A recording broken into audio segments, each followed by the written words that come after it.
Hello and welcome back to Best Served Cold. We are on episode 11. My notes for this episode were talk to Peter. So after I eavesdrop, I shall talk to Peter about probably the bare knuckle job and Clara's statement. You shouldn't have gotten involved like that. I had to. If it means I can keep you out of jail, then I'll take that risk. Why? You're risking yourself just to help me. You know why. Oof. Oof. Oof, oof, oof. Hey, Peter.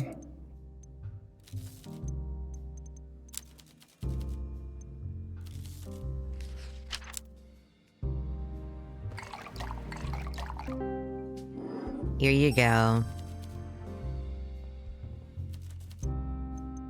Okay.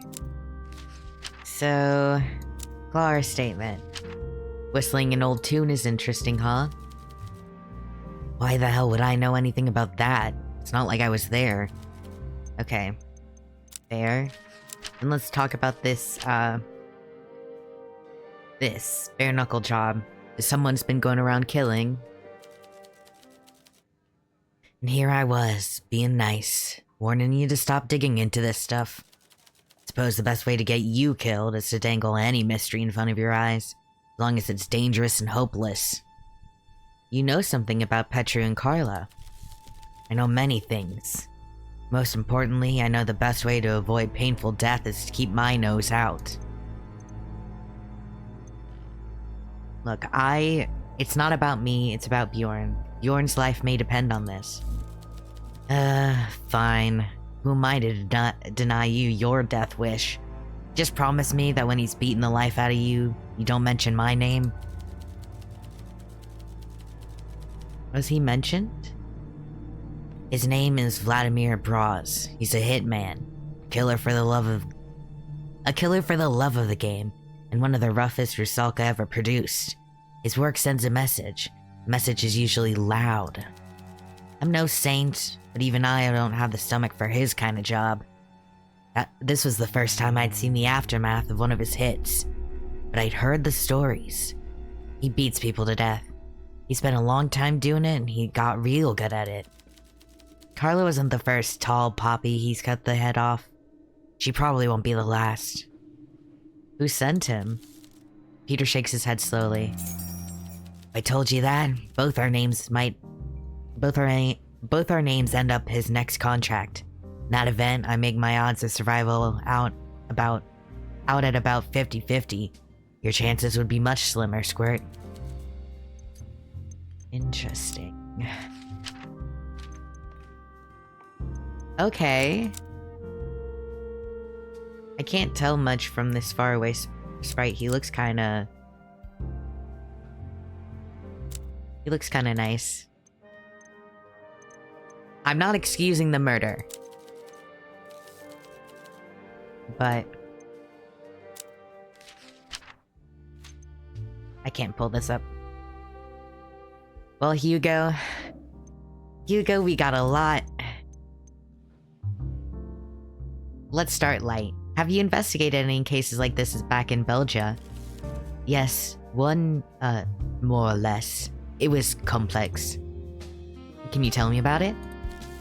I suppose it is somewhat relevant. It involved the political campaign for a regional governor's re-election. The Morgan Peters was a nasty individual. Ruthless and keen to scapegoat immigrants and travelers for the woes of the city, when in fact he was the one responsible for mismanaging the municipal coffers. When a prominent rival of his was burned alive, the constabulary looked for links back to Peters. In the end, it wasn't hard to find the paperwork that proved Peters had employed a cleaner. A hitman? Peters was an arrogant and unsubtle man. The cleaner was an assassin by the name of Lark Poiser. He was never caught, too slippery, but there is enough evidence to put Peters away for life. Was he convicted? Eventually, yes, but there was a lot of resistance.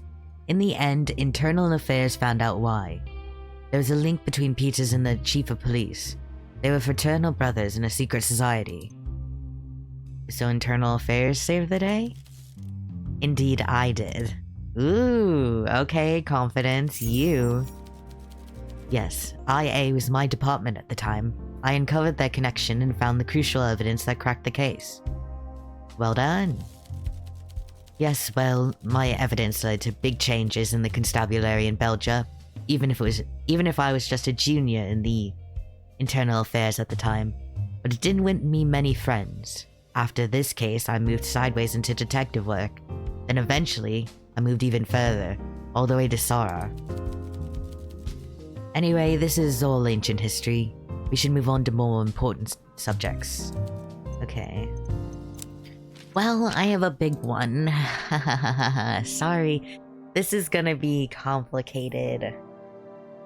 I guess... See, looking at the outfit in the sprite, the first thing I think of... I mean, she's got the same sort of look. Like, would she be someone? Because I'm assuming it's King, because that makes the most sense of what we've been set up with. But I'm paying attention to the design choices a lot. Like, why is she... You know, she's mirroring kind of like his design. Like, pretty faithfully color-wise from what I can tell. So that's interesting to me. I don't think that's a coincidence. Okay, so this guy, did this, hired Hit. It's no name I've heard of, but considering he went after the likes of Carla, I'll admit access to his records may be above my pay grade. We should look into this. If Braz is real and not just one of Peter's inventions, the archives might have something on him. Yeah, I'll check the stack. Okay. That guy is pondering. Okay. I don't want to put Ilya in danger, but you know about this guy? Vladimir Braz was born in Rusalka and served in its military for 9 years before being honorably discharged. He went on to found a private security company, Garmer. When political tension began to flare up across Callisto, Vladimir moved the company to the Saran capital of Bukovy, where it remains active to this day, currently employed by the Saran government. Vladimir's visa application is documented in the Bukovy archives, alongside a copy of his Rusalkan passport.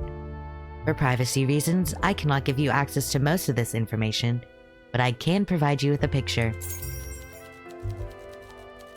Yeah, intimidating blonde man with the impressive 195 centimeters. That is... What, that's... I'm trying to do the math. Divided by... 5 to... 10... Which is... 1... Centimeters... Ugh, gosh, I'm so bad at converting. I'm gonna look this up. Centimeters to feet. 95. Whoa. This guy's big. That's like almost 6'4". Okay. Rather than returning to the welcoming screen, the message lingers for a while. Ooh, until a familiar flash in a wall of green scrolling text indicates that Ilya's opened a private channel. Oh, I bet she knows info. The Saran government, just like Petru. I'm not sure what prompted you to look up this man's name, but something about this is making me wonder. Wonder what? She does not respond, but the screen flickers briefly, suggesting something has changed. Perhaps you should speak to her about this in person. Yeah, she's from Rusalka. Maybe... I mean, he had like a company, and she's, you know, she has a lot of like special interests and such. So, I'm curious. I wish I could send this, like, give this picture to, I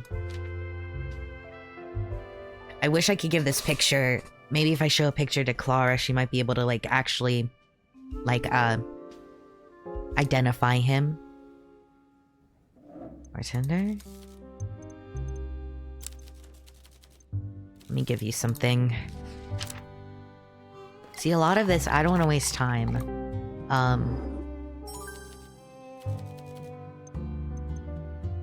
Let me look at my clues. Trained. I want to know if you know about, maybe he's heard of Garmer?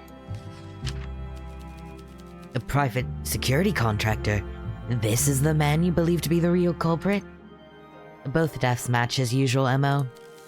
According to Wagner, I wouldn't put too much stock in anything he says. Let us not forget he is more than capable of murder himself. He's not a killer. You are still too naive, bartender. It's not that I literally... Yeah. Like, I understand. Look, we come off as naive. It's literally just... Why would he lie about that? We can't do anything to him. Like... There's no reason for him to not be like, yeah, I killed that. Honestly. Because it's like... It's just a matter of like... You know, who said what? He said, she said type shit. Like, we don't have evidence, even if he said that. And I don't think we could find evidence. Memory, can you tell me what happened that night? We already did this. This might cheer him up to know that we're looking into, like, other leads. I might have to ask Lucas if he knows about Garmer. How's your family dealing with this? My ma doesn't know. My brothers will all be back with her soon enough. Your brother. Oh. All of them, so yeah. Your brother moved back out? Anstrom left yesterday morning. The journey will take a few days. Will he be okay? I don't want to tempt fate, but I think he will. How did he turn it around? Funny enough, it was hearing that I got into a scuffle that set him right. You were in a fight? Not exactly. It's not a big deal, but I hurt a fella. Anstrom had something to prove with all that brawling, but now he's lost a brother and learned a lesson. He's no fool. He sees that fighting doesn't solve anything. Even if you win the fight and you beat the bad guy, nothing good comes of it. Violence is for people who aren't brave enough to face the problems of the world, or the broken things inside themselves. What will he do? Go back to Ma, keep his head down, and try to dodge the draft. If need be, he'll lose a finger and a thresher at the farm. He won't be crippled too badly, but he won't be able to hold a musket either. Was that his idea? No, mine. The lad's brave enough to do it. Doesn't want to hurt anyone, and having to kill terrifies him. He'll do what needs to be done. How do you feel about that? We really are good at talking. I'm content that when I'm away, he'll be alright. Eventually. Despite everything happening, it's good to see your face, okay? Okay. Do you know about this? That's him, alright. That's the man. It was too dark to see his nasty scar. Sounds professional, alright. But why would a character like that have gone after Petru? I don't like the sound of this one bit. Neither do I. Fair enough. I probably shouldn't be sharing all of this with people. Evening.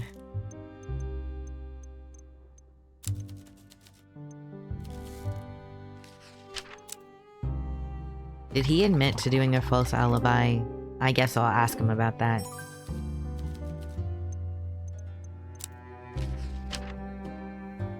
I'll wait.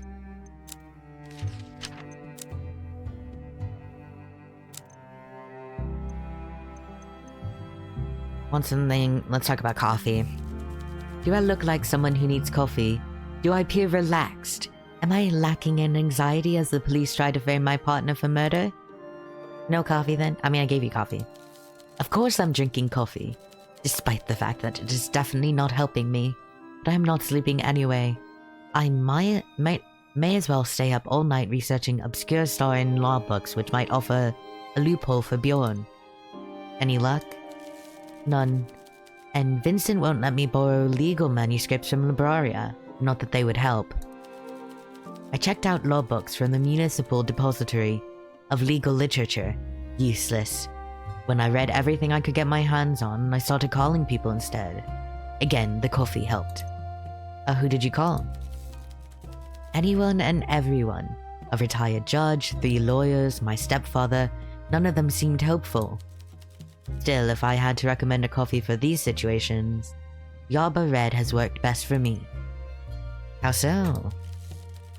Well, it keeps my head clear, gives me some focus, and really gets the heart racing when you need an extra kick at 3 a.m. Oh, and it's got a nutty aftertaste and overtones of cranberry and damsons. Whatever helps you through. Yes, thank you. Maybe I should cut down to 7 cups, though? Yeah, probably. Probably. You and Bjorn are sticking together? Yes. Good for you. Thank you. I appreciate your faith in my judgment. Not everyone has been so supportive. Indeed, family and even some former friends have suggested I cut ties with Bjorn, like he was just some old jacket I can simply cast aside. I wonder what you think of relationships. You're a skilled conversationalist, but you share little of your own life, your own values and beliefs, and your situation. Do you have a special someone? I have someone in mind. I have a different someone every night. I don't want someone ever. Not us. Nah. I have someone in mind. The machinations are on course. And I hope you are in their mind too. You deserve someone who appreciates your qualities. There are many. Lucas! Regardless of your current romantic status, I wonder what you feel is important in a relationship. In particular, what would you do for someone you love? Where does love run out and you draw the line? What do you mean? I mean, what would you not do for love? Is this important? I mean, I know why he's thinking about this. I suppose not. It is a frivolous distraction. But that's what I need right now. Drink and pointless discussion over irrelevant hypotheticals. Forget it. I get it. I'll indulge you.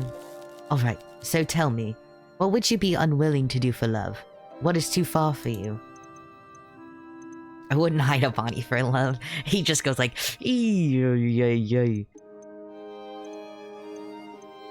I wouldn't betray my principles for love. I mean, I don't think we'd kill for love. I think that's a safe thing to say. Hiding a body? I don't know. Yes, well, I feel the same. Or felt the same. But I met the person responsible for doing all this to Bjorn. But if I met the person responsible for doing all this to Bjorn, I'm not sure what I'm capable of. Well, thank you for the welcome distraction. I appreciate being indulged like this. You're a distracting conversationalist. And a good friend. I feel the same. I like him a lot.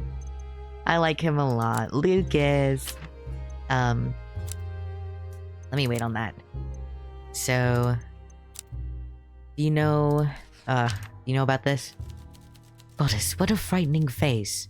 This man was military trained. A professional killer. It's a miracle Bjorn made it out of that altercation alive. Indeed, he got lucky. Yeah, because I already know that information.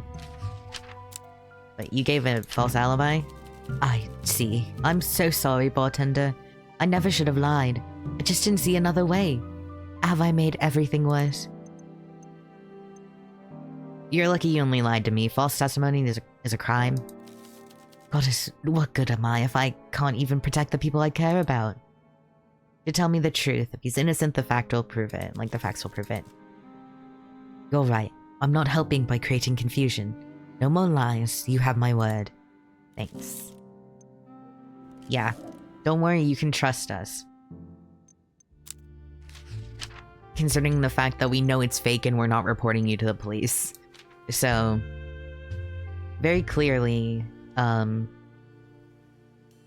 these other two, I guess he would be I guess we have two people we need to think of who would be like the brains behind the decision. Which is interesting. I don't have that information, do I? Yeah. Modus.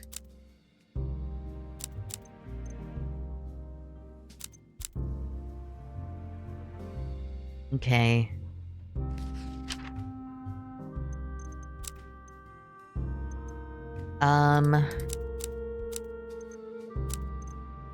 Setup. Okay. I guess there's not really... I don't think I can get more on these info, like, with these sort of things going on. I don't know why. Vincent must know something. Works for very powerful people. Yeah, I think I'm gonna have to wait for... This might be I wish Sandra was back. I know Sandra knows some shit. I know it. I'm pretty sure I gave Hugo everything. Oh, the profile. A member of government private security suspected of murdering the treasurer. I don't like the sound of this. Do you think this was an assassination? It's starting to look that way. If so, we're punching well above our weight class. The case will need to be airtight. We need a motive. Why was Petru killed? I'm working on it. Okay. Peter! I can't do a Lois impression. I didn't even try, though.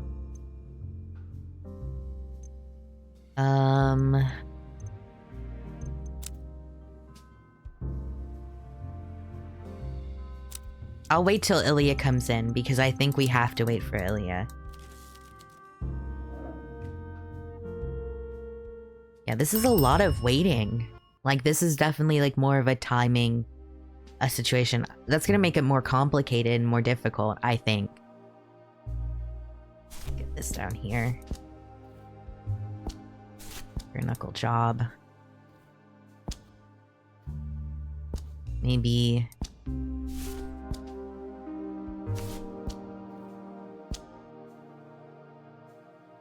Put that down there. False alibi. Setup.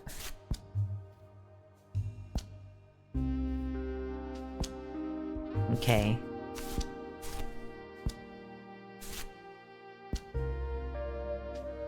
Yeah, because we don't have any way to, like... I don't know, that's like... We don't have the means for him to have done that, I guess. Interesting.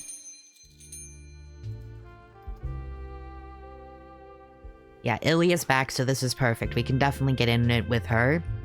Let's just listen in on this. Why are you saying this, Bjorn? I don't understand. Yes, you do. I know Vincent doesn't like me not much, but you know he's right.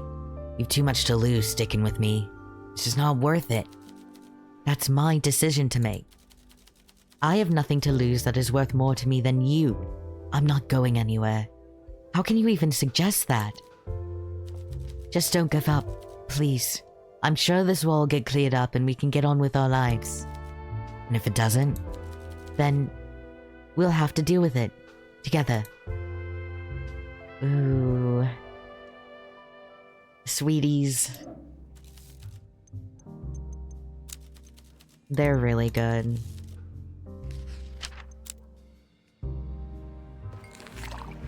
Shit.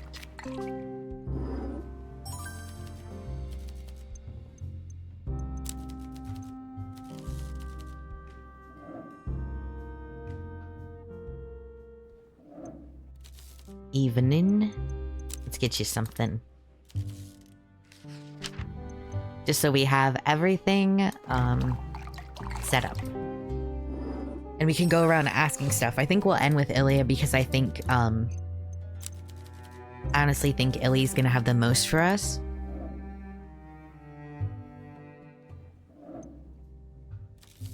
Oh, did he say something new? Yeah. Yeah, he did. My bad. Just talking about the machine, it's like... There's a reason to feel that way, but don't worry, we're gonna help you as best we can. The machine's already worked. Too much, K0 mentioned. God, I love K0.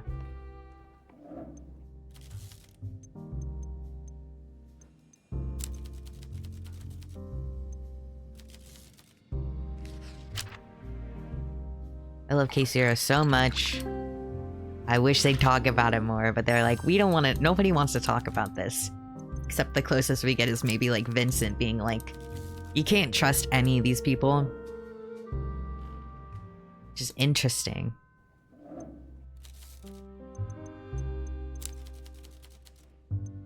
Which, you know, I'm with him there. But I'm role-playing. I'm role-playing and I trust everyone because something's wrong with me. I trust everyone and I'm gluing pennies right now. Okay, Ilya. I should have actually ended on her. I said I was going to, but I didn't. Did you learn something else about Vladimir Bros?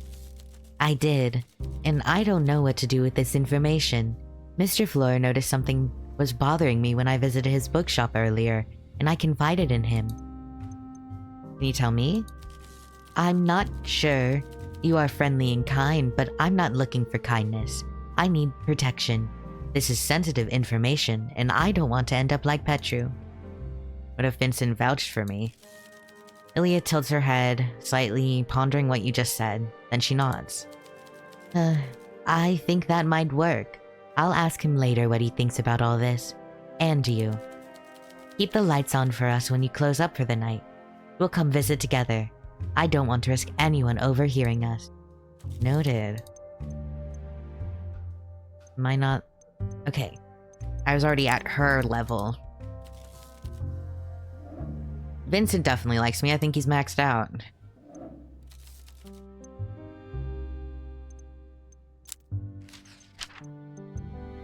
So, what do I do? Do I just wait? Do I just wait some more?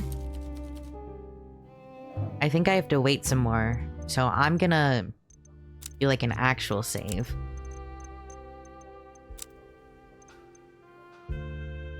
Waiting for Ilya will be my sort of thing.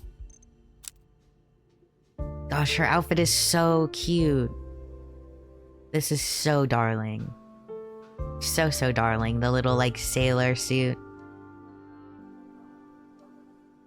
She is literally so cute. It's hard, they keep putting characters in here with designs that like just get me. And she doesn't have jewelry. That's like an interesting little note. Whereas, you know, compared to our very, very, very rich, wealthy Vincent over here with his like multiple little pieces of jewelry. And does he have rings? No, he doesn't have rings. Interesting. Maybe it's just part of like the more traditional thing that he's doing. I mean, we can give like the sense of his traditional character with his cool ass jacket. Just things that I'm noticing, I'm picking up on. Okay, I'll ring the bell. I don't think there's a point. Yes. After seeing off the last guest for the evening, you keep the lights on, expecting Ilya and Vincent to arrive for a few minutes later. Sure enough, the bell rings and the pair walks down the stairs to take a seat at the bar. Well, bartender. I'm glad to see you're already well acquainted with brilliant minds like Ilya's.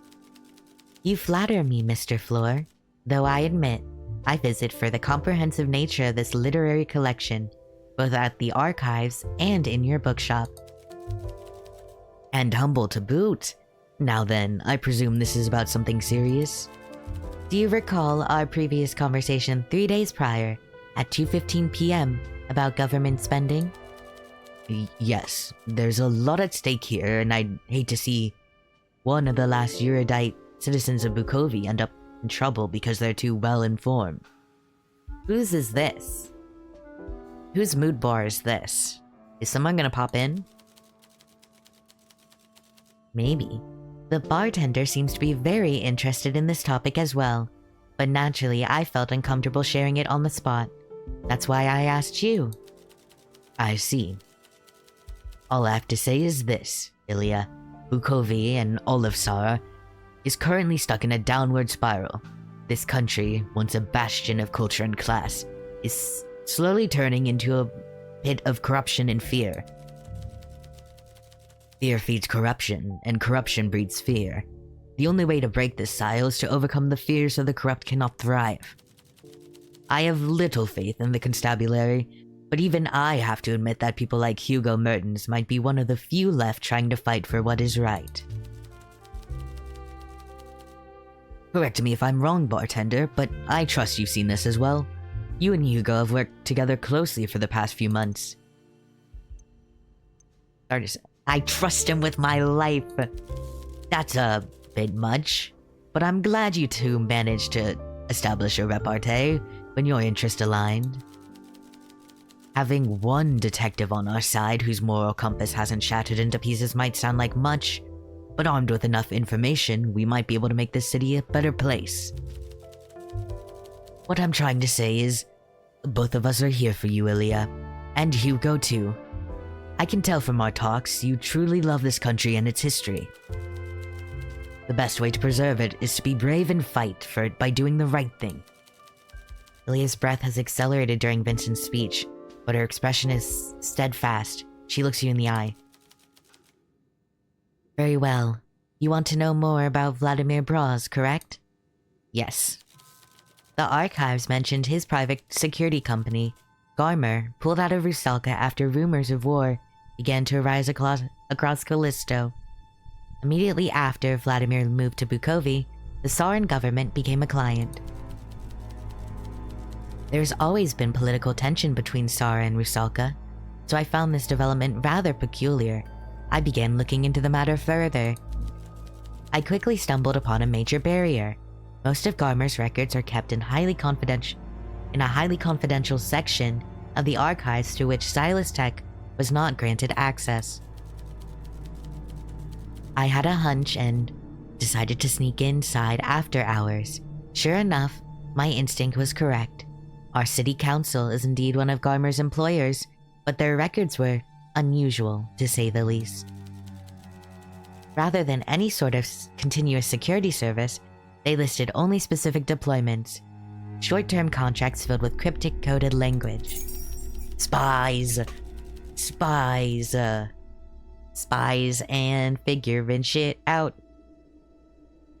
Most chilling was the last, which still included a piece of correspondence. The individual has been dealing with Carla for some time now. Both are considered intractable problems. Please let Vladimir solve them. This has nothing to do with security, does it? He's a hitman. A murderer for hire employed by our government? By the goddess, that just proves it. It seems this information is vital to your current investigation, wouldn't you say, bartender? Extremely. Then it seems I did the right thing, both by digging deeper and bringing it to your attention. As for our end of the bargain, make sure you reach out the moment you feel uneasy or threatened. I will do anything in my power to ensure your protection, even if it means the end of my bar and my shop. I appreciate that. So far, nobody has noticed I slipped into the restricted section. Still, it doesn't hurt to be careful. We need to be wary so that we do not paint targets on our backs, if we haven't already. Precisely. Now then, I think we should all get some proper rest, so we can face another day in Bukovi with a fresh and healthy mind. The two get up from their stools and head towards the exit. Vincent laughs jovially at Ilya's warning to ascend the stairs carefully. They're nice too.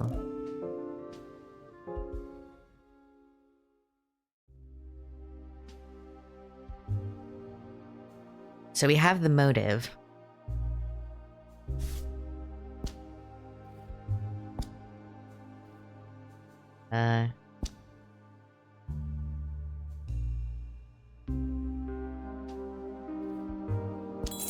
Yes, yes, yes, yes. Plugging the leak.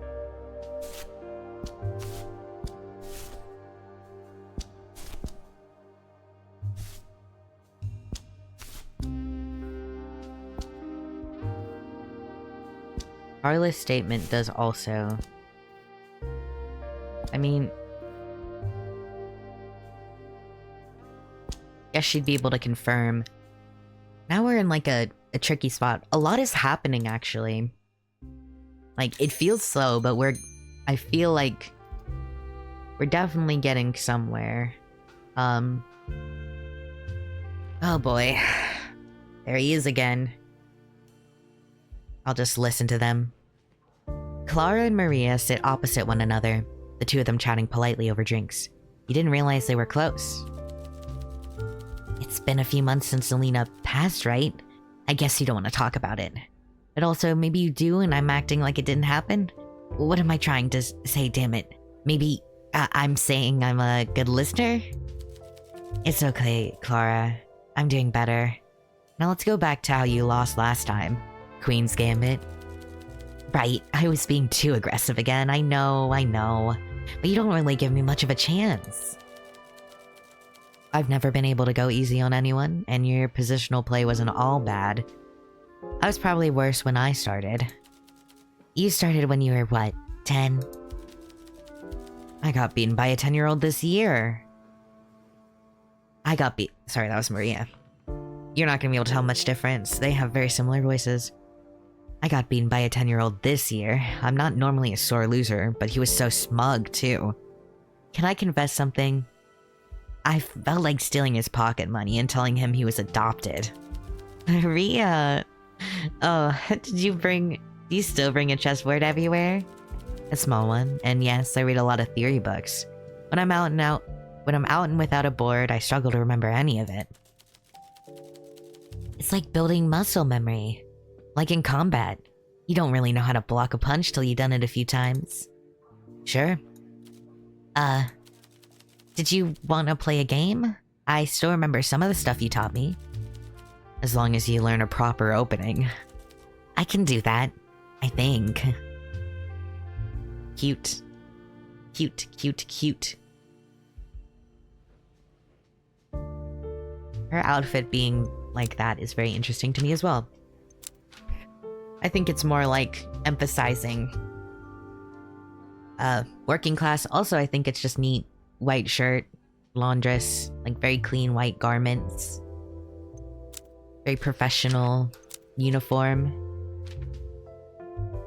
Yeah, Hugo, I'm gonna brief you. I think the corruption goes all the way to the top. Do you think it does? I do. Rot spreads downwards. So what do we do? Each individual must stand on their principles. Now I'm not responsible for others' actions, only my own. I must be strong, as must you. That's the only way to battle corruption of this scale. Is that enough? You must remember one thing, bartender. You will not like this. What? It can get worse. It can get so much worse. One day, we might look back on this day and say, if only we fought a little harder, we could have saved more. Saved more what? Saved more of our society, our equity, our freedom, battled the corruption at the heart of our government and risked their machinations. Doesn't sound like a cop speaking. Very noble. This has nothing to do with nobility. I sense a darkness rising at the heart of our government, bartender. It'll take all sorts of people, including the police, to stop it. Those who seek to use the rule of law to improve their position believe themselves above justice. Interesting. Really. Case zero mention? No, you compel me. You're a hypocrite in some ways. But I wonder how conscious you are of that. I don't feel like my colleagues at the station agree with this statement. They climb the greasy pole with gusto. Commissioner Aldea, Judica Greery, I do not trust them. You might think of me as a stick in the mud, a starched shirt. Perhaps someone who blindly follows orders? No, you're silly.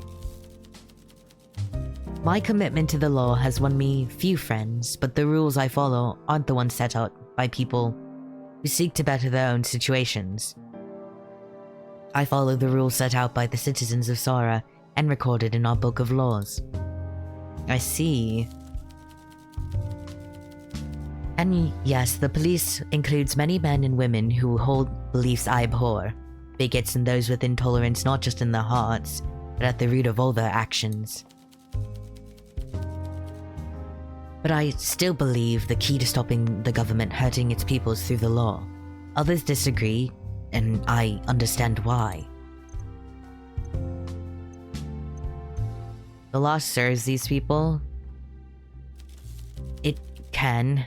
I won't deny it, but it remains the best tool we have for equity and justice.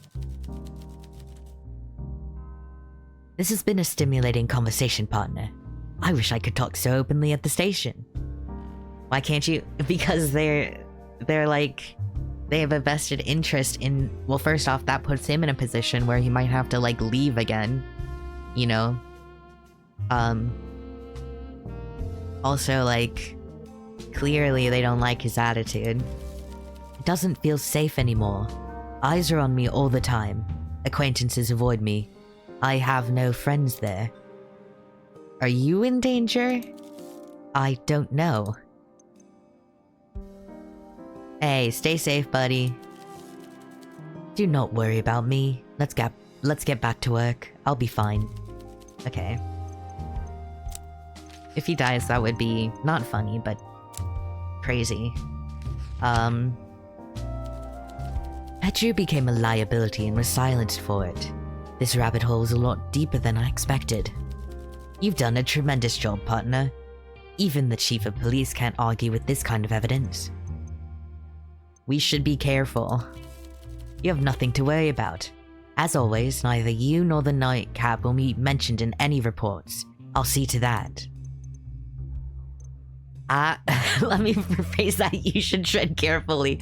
Let me quick save. Me? Why would I be in any danger? I'm a detective constable of the Bakovia Police Department. They wouldn't silence me. Petru was a treasurer. I'll admit, I have considered the chief of police being in their pocket as well, but we can't do nothing. That's not why I joined the force. Trust me, okay? Let me see. What happens if I say I'm worried about you? Okay, it's the same dialogue. I'll just go back to being silly. I think it's a better dialogue anyway. Should tread carefully. He's a treasurer. Okay.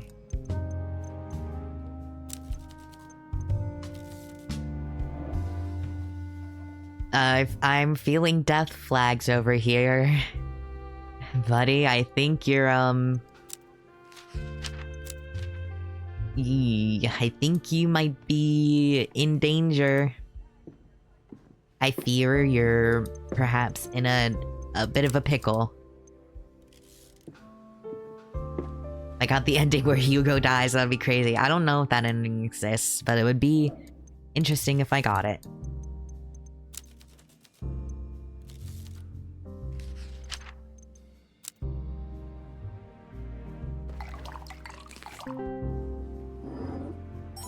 Okay. Oh, yeah. Oh. Oops. I gave him what he liked and I didn't think about it. How do I get her? There's nothing she doesn't like. This is crazy. How do I make her... That's interesting because I don't know how I make her, like, upset. It would have to be a piece of evidence. Wouldn't it? It would have to be... I'm assuming... Ugh. This is rough. Because there's gotta be a way for me to prompt that, because someone might not do this not knowing this would be such missable dialogue if that's the case. I'm just assuming Vincent might say something wrong. I don't know. Let's just check with Clara.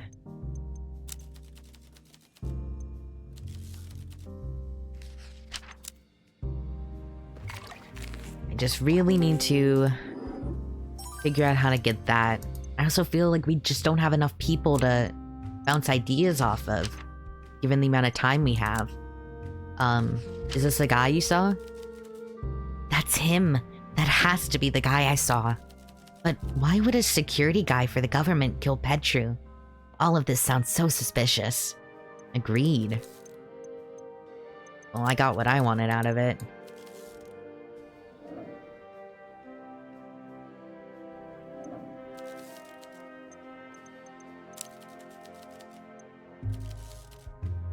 I don't think she'll give me much either. I think she's like here to talk about Clara stuff.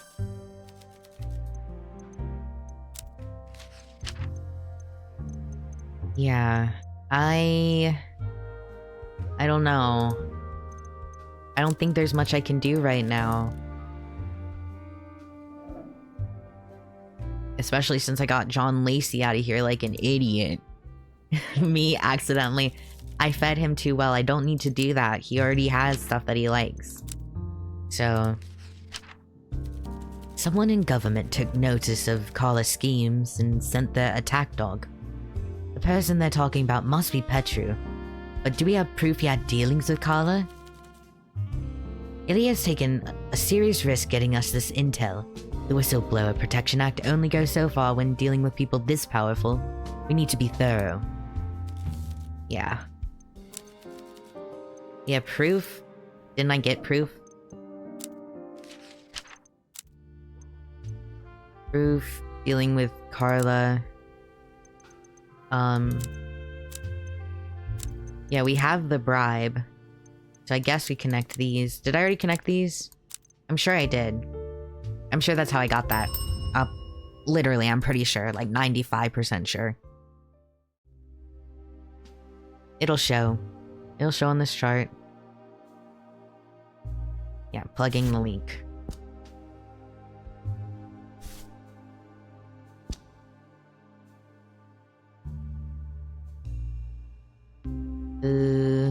Okay. This is difficult. This is so hard. Last case was hard too. They're like, hey, who knows shit? What the hell's going on here? Peter. I'm gonna piss you off. I'm doing this before I make you happy.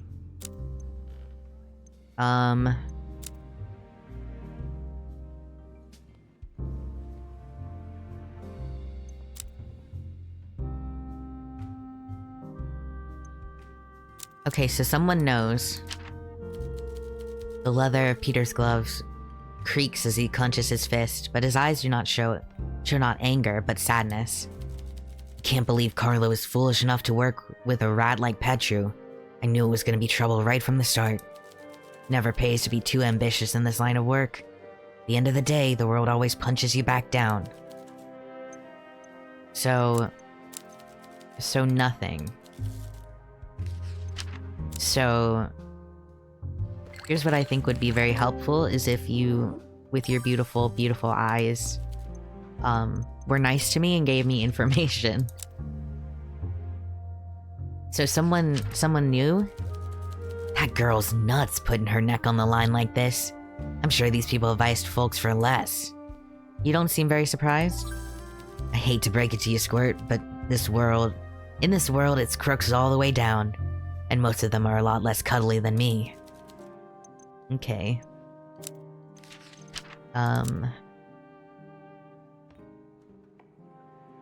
He works for the government? It's him, alright. Face like a smashed crab. Impossible to miss. He looks at the photo with repulsion. But somewhere in his dark eyes, you think you can detect his traces something else. Is it concern? You should stop here, bartender. Vlad wasn't some mid-level enforcer like me. This is top dog stuff. Military government stuff. You're painting a target on your back here. An innocent man may go to prison if I don't get to the bottom of this. So what? Are you even listening to what I'm saying? When you stick your nose in these people's business, there are consequences. You know what happened to Carla? She was made of sterner stuff than you. Than anyone I ever met. I can't always be there to look out for you, understand? You're looking out for me, friends? Yes, Carla, Petru, hell, Bjorn. Their life is over. Done. They played the game and they lost. You're still here. Don't throw that away. I have to do this. Fine, be that way. But I'm not picking up another body. Hey. I understand, but... Look. I understand.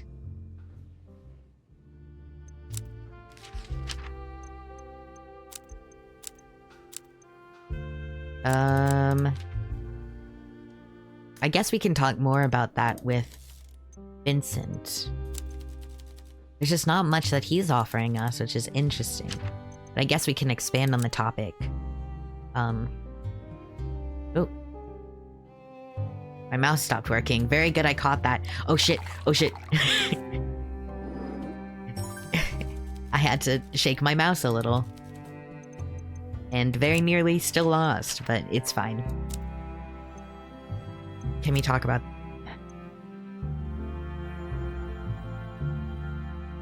Oh, this is difficult. This is hard. This is a hard case. This... We want to talk about this? I'm sure you'll be mad at me for doing that. Oh, no you're not.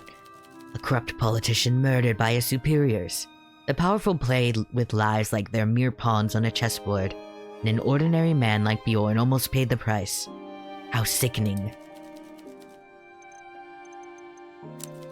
Is he changing his mind about Bjorn stuff? Have he calmed down?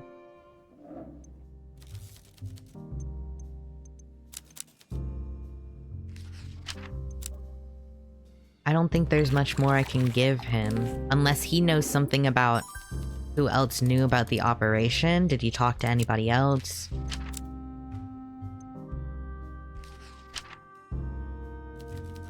Bribes from an underworld kingpin.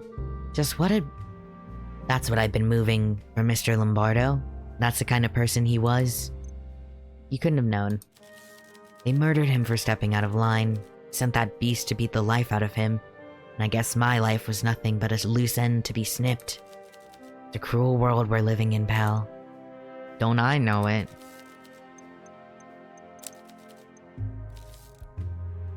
See you around. Evening.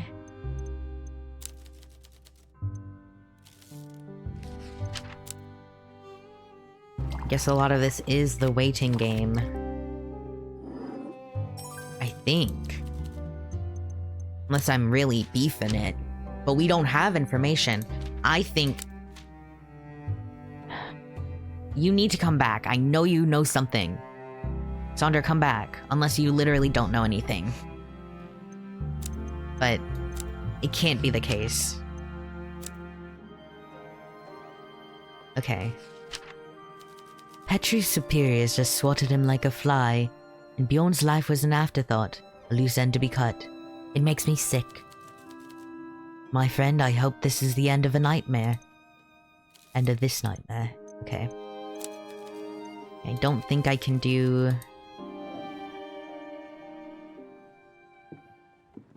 There's nothing... I think I already checked this.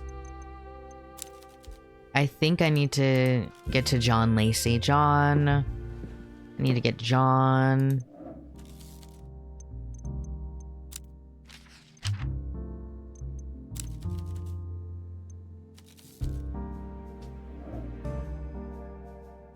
Okay. Something has to give. Because we don't have any other suspects.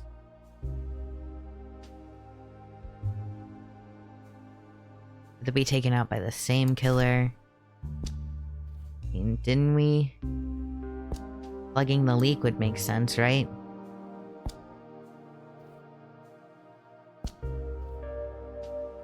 Or list demise.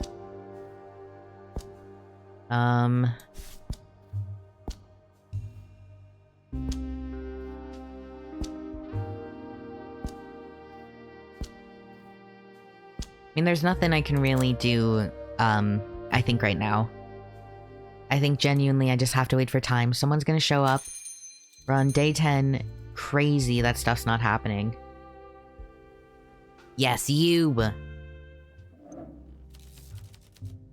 me get you a drink that you like that won't knock you the fuck out. There we go.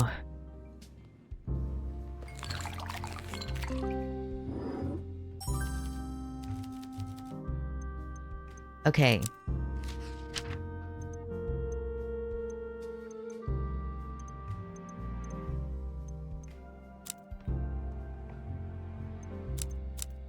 You know about this? A hitman? Do you think this man was responsible for what happened to Petru Lombardo? I think so, yeah. Father Lacey goes very pale. For a moment you worry he might faint and fall off the bar stool. Oh, goddess, protect us. With everything going on, I require something strong. Okay. That's not it. You know about the double homicide? Okay.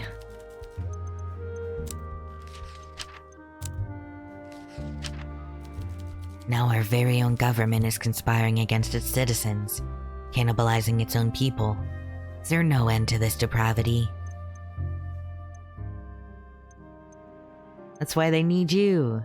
They need faith. He sighs and gives you a weak smile. You're right, of course. We may be doomed, but here we are, at least, all doomed together. We must cling to one another and find solace where we can. Thank you for reminding me. Okay. Well, you're not helping as much as I thought you would. I think maybe bang by, maybe like they were at the tea house, had some conversation, saw some people there. I literally, you know what I'm gonna look up, because I need like drinks disliked bang by. I need to know which drink she does not like.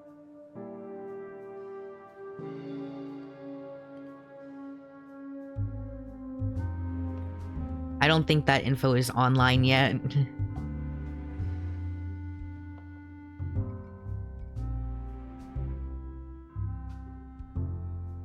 Never mind, we're not gonna be able to do it. Maybe if I get her super... No, I got her everything. I got her super drunk too, and she didn't particularly care. Let me quick save though. And make sure maybe it'll last the next time. She'll be hungover.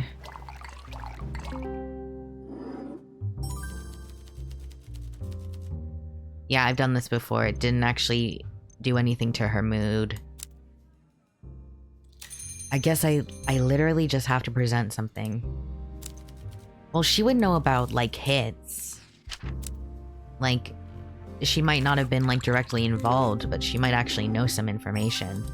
From that. You know about this guy? Petru Lombardo's killer works for the government? That's concerning news. I hope you're not getting in over your head. You trust this detective, don't you? Of course I do. He's my bestie. A military-trained assassin just made an example out of our treasurer, and the police are quick to pin it on a man like Johansson. I wonder if they can still be trusted. Hugo isn't like that. I trust him. And I hope you know what you're doing, for all our sakes. Maybe I'm the one who's gonna die. Maybe that's my thing. Look, I don't think we're getting out of this case. Let's do just that.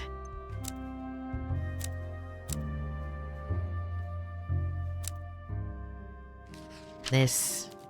So Petru's superiors had him assassinated for his corruption? No doubt because it risked exposing their own. You've done well. I imagine this may spare Mr. Johansson a life behind bars. But for the sake of your own safety, you should let the detective handle the rest. Yeah, do you think Hugo will be in danger? He will be. If he's foolish enough to expose how much he actually knows, perhaps. But I'd like to think he's smart enough to play dumb. Let's hope so. I don't know, he can lie a little bit. Not a ton a bit. Not much of a liar. God.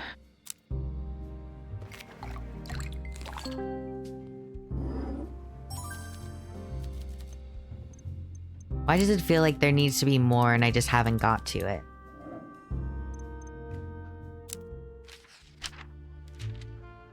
I mean, there's these two. I don't think... We need to find out who sent him, though. And I don't think we're going to. I don't know if that's like how it's written or... I don't know, something is giving me the feeling that we're just not going to get there.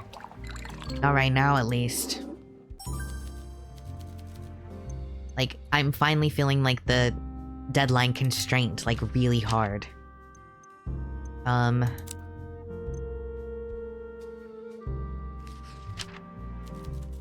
Grim, we are making progress, but I just don't know if this will work out. But I have to believe that things can get better.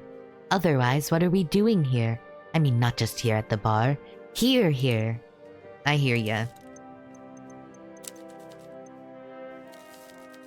I just noticed she pulls her scarf when she does that. I thought she just did like a little hand pose.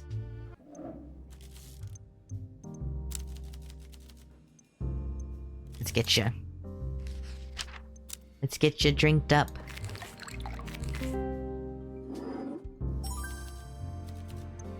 Okay.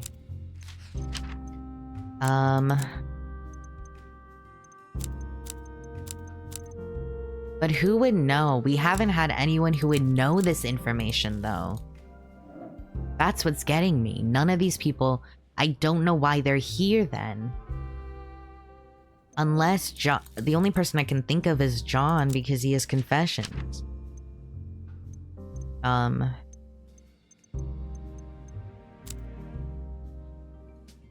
You know anyone dealing with anyone?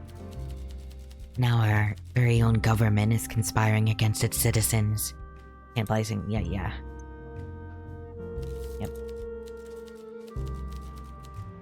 Yep. I figured there was nothing you could do there. Hugo, we're so fucked. Hey, Hugo? Hugo, we're so screwed. Hugo, we're so screwed. Unless someone waltzes into my bar and is like, hey, I got your answers for you.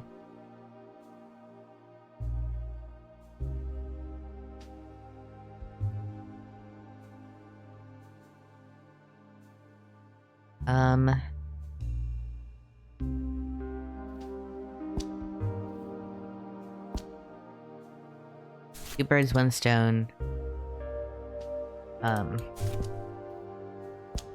What about the,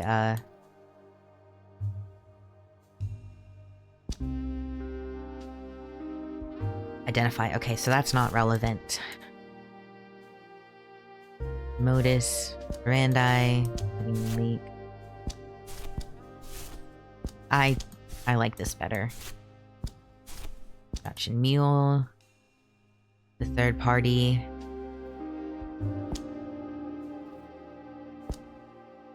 Secrets. Plugging the leak is the modus operandi. Carla's bribe.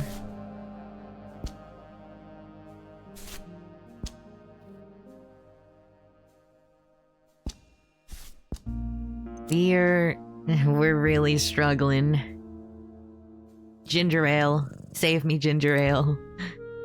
Okay. Gearing up. I'm gearing up. I'm gearing up. Where the fuck is everyone? Why? Okay. So, how necessarily am I going to do this if I can't connect this person?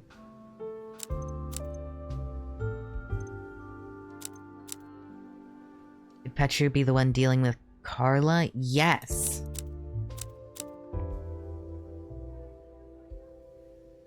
We know that, but we don't know who leaked it.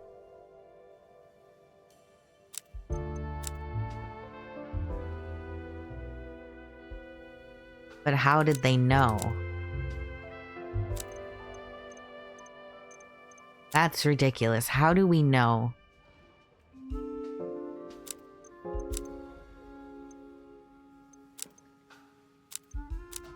Because we have everything, but is this all we have for this case? I need to take a sip. This is just like...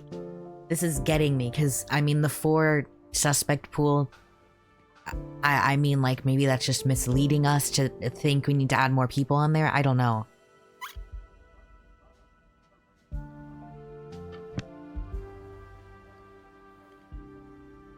just concerned. I'm concerned we're gonna fail this case. Clara stares intensely over the chessboard. Maria leans on her elbows, watching Clara's fingers fumble over a bishop. This? No, like this. You're right that you need to move the bishop so you can castle. But if you move the bishop too far, you're gonna get chased back and waste your turns allowing your opponent to develop their position. Right. I have a few books on openings you can borrow. Are they not, like, sacred to you? Goddess, no. They're in tatters covered in annotations. My apartment's nearby if you wanted to take a few. There's no way I'm carrying a bunch of heavy books here next time I see you. Ooh. Maria, you're rizzing too hard. You're too charismatic with her. Really? I mean, shouldn't we... Yes, let's go. How about we finish up our drinks and head there? Something's happening over here. The gay corner.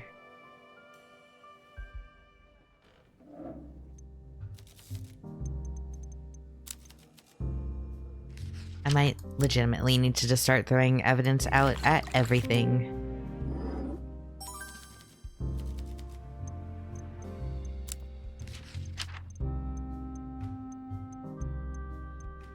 I might have fucked up with Feng Bai, which is really annoying.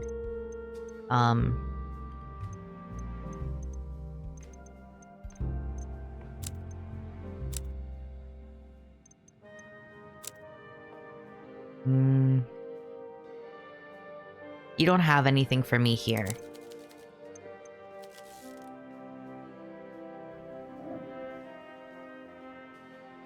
I don't think Maria's gonna have anything here either. But I might as well try with Maria, because I don't really think I've really tried much with Maria at all. Except for her to be like, hey, don't say that shit. Shut up. Because she's smarter. She's pretty smart. You know anything about this guy? He sure looks frightening enough to be a hired killer. I wonder if Peter told you... If what Peter told you is true, security must be a cover. You think it was the truth? I don't know. I've heard a thing or two about what Peter does for a living. What he does to people. If Peter's afraid of someone, it's safe to say they're bad news.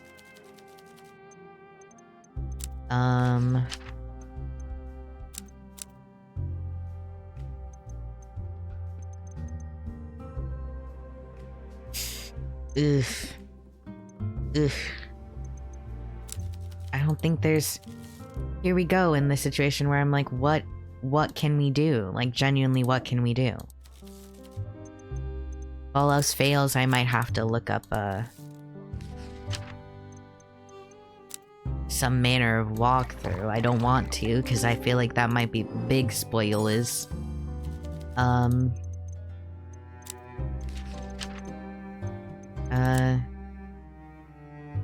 We know this. This is not relevant. Tell us more. We know he works for the government, but who in the government does he work for? I don't think that's relevant. Is this all we have for the case? That can't be true. That genuinely can't be true.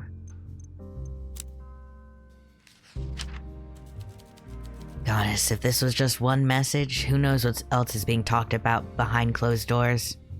Do you think it could be about Petru? Not sure. I'm not really familiar with this, Carla. Mr. Lombardo never mentioned her. Okay, she didn't mention any... Or he didn't mention anybody else either. Kind of frustrating.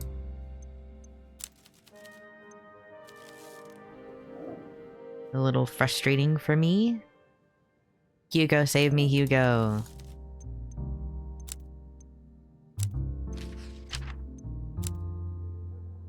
I know I've done it before. Liability.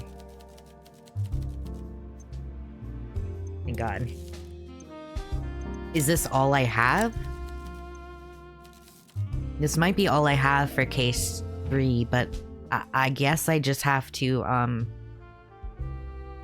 don't know, just keep going.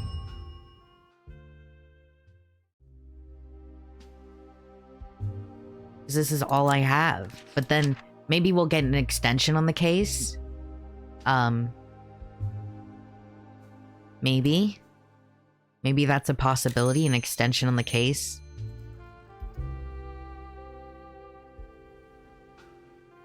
Why are you here? And I also wish I could learn her problems. But I can't because there's nothing that she dislikes. Hey, is this... Yeah. Honestly, dear, I really don't need to know about this. Yep. She's too nice and sweet.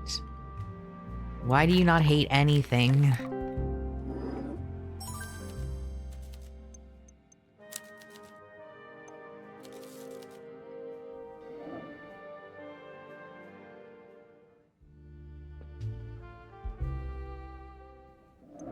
Okay.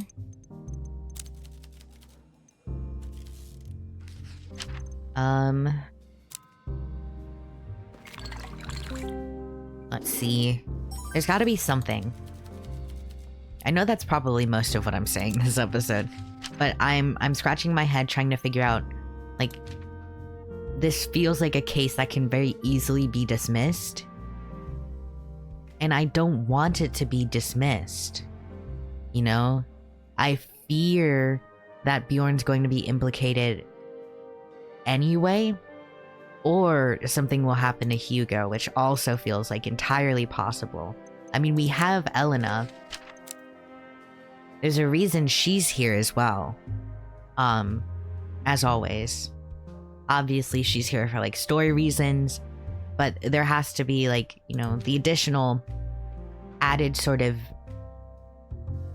presence of someone who is there to offer us assistance in investigating, who is not tied to the police department. I think that is actually very vital. And I think that's why she might be there. Either Hugo ends up dead, or I don't know, also gets charged. Is something feels like it might happen. It's not ideal. Okay.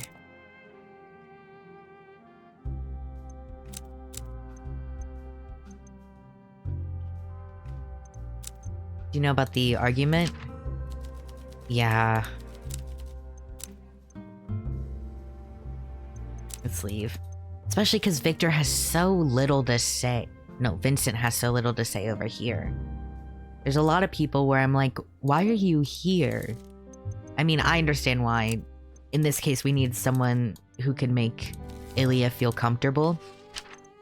Feels like this case is longer than this. This might be a part 1 and 2 case. And they're just making me sweat over here with this deadline. I hope the detective will be very careful with this information. Under no circumstances can this lead back to you or young Ilya, or both of you might be in danger. I understand. Oh, what has become of this beautiful city of ours? It's nothing but criminals all the way to the top. This isn't the Bukovi I once knew. Are you sure about that? Are you sure about that? You might have nostalgia in your eyes, and you're not actually thinking about it in terms of reality. Which is fair, we often romanticize the past.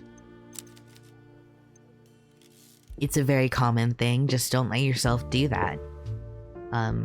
Fight it. Fight the need to do that.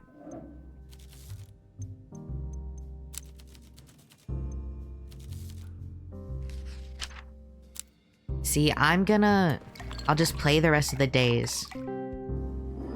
And I'll present the case when he's like, you have to present the case. Just because I'm quite nervous. I already got you stuff. And you will never be mad at me. Never ever.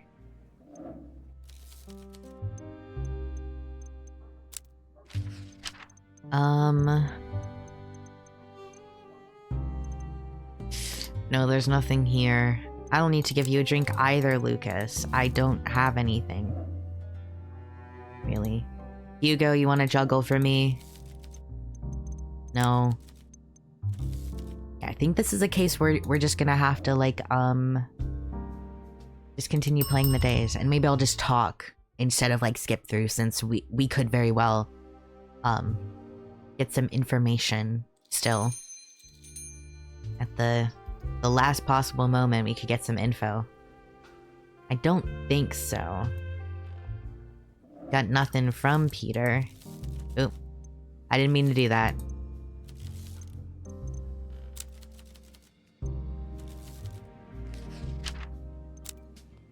But, yeah. I don't think there's much else we can ask him.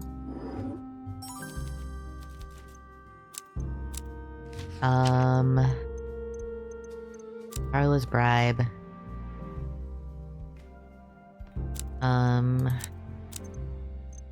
Yeah, there's nothing else. But what I'm thinking right now, maybe we should just... Okay. I think maybe we just have to present the case. I think this is not ideal. It makes me nervous. But... Makes me nervous, but I think it's the only way. We don't have much information. Obviously, this is... Maybe it's part of, like, the narrative that there's a lot stacked against him. But... it's just difficult. It's difficult. We can't, like... We can't just, like... have, like, a clean-cut case where we get all the information because, again, we're operating against people with more resources. This is a hired hitman. Like Pikmin. This is a hired hitman who has, like, all the government behind him, basically. We're not going to be able to uncover who exactly found the leak, who's really, like, responsible for this hit being, like, ordered. Even then, they were very careful to be, to not mention Petru's name when they were ordering the hit. But at the very least, we know they murdered someone. So we know they confirm basically that they murdered Carla. So that itself is of interest, you know?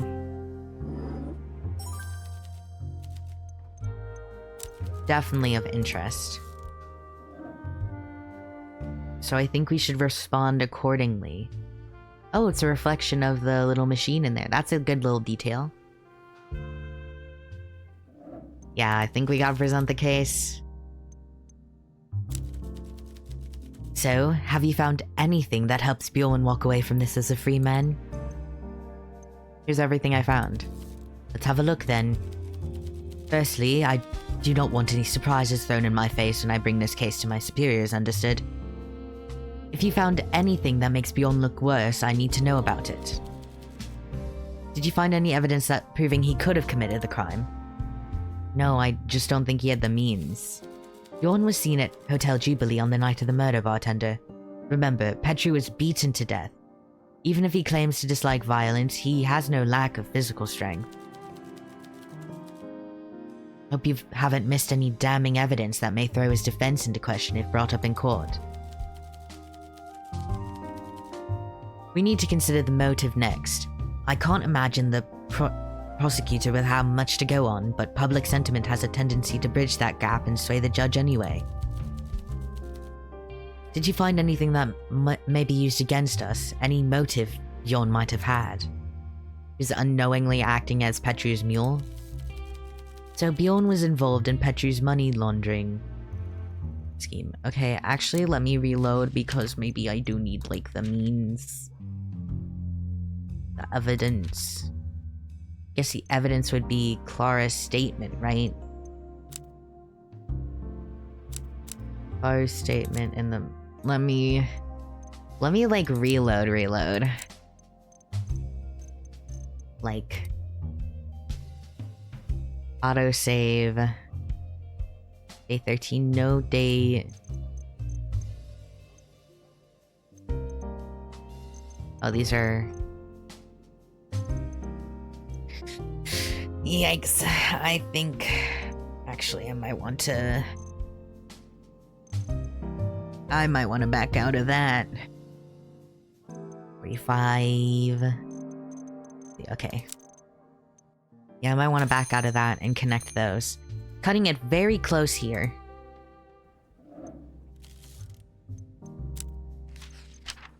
I guess we'll see, I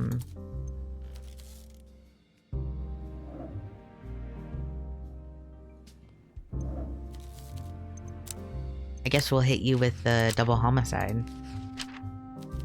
Poor Mr. Lombardo. What a brutal way to go. This other fella, not even recognizable anymore. I know how bad this all looks. I know you're a clever one.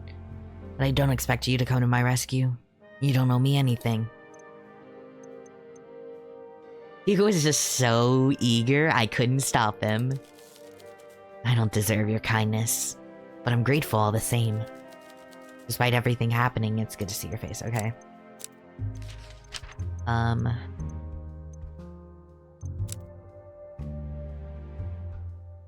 Would this be, like... Did I not connect this to... I feel like this is... No longer be identified. So I dug a hole for myself. It was Lucas's idea to burn the body? He only wanted to protect me. You know, I was the perfect scapegoat, even if it was self-defense. The lad was frightened. I was fighting for my life while he was at the Jubilee, watching the police swarm the building. When I called, he was in a right state. It was foolish of us to think this would blow over, but what's done is done. I put that body in the furnace. I'm responsible. Find another lead. Okay.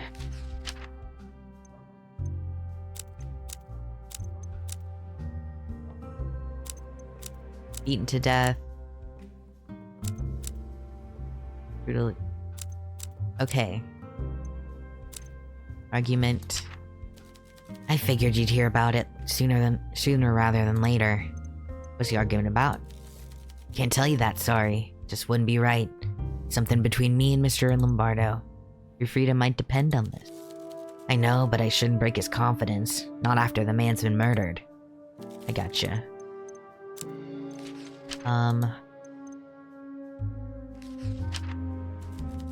Yeah, I don't know who this Carla is. She was beaten to death too?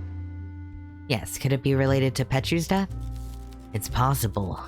I mean, I hope there can't be two folk murdering their way through the city right now. Good point. Okay. Yeah, I think I can... I'll just need to go crazy with connections. Because I think he does have the ability He has the means. He killed him. Carla looks like that.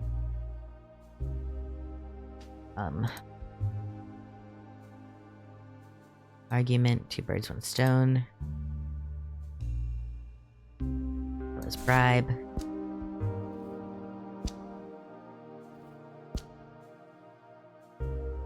Oh, that's Carla's demise. That's probably relevant.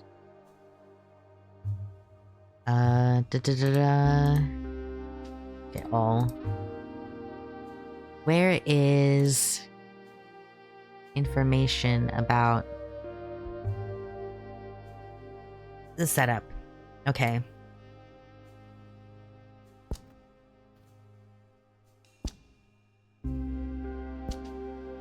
Brutally attacked who he killed in self-defense.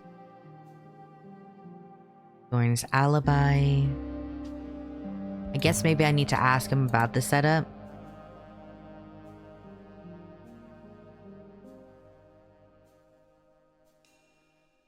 Secrets. Do I need to go back to the stack? Did I accidentally do something by not doing that?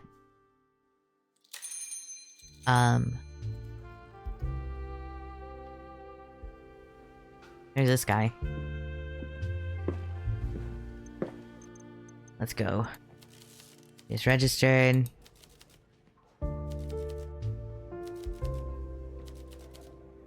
Laborer. I mean, how is that not... Ugh, let me reload. And just sort of throw everything together.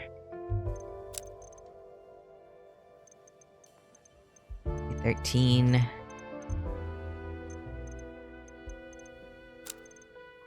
Yeah, I think...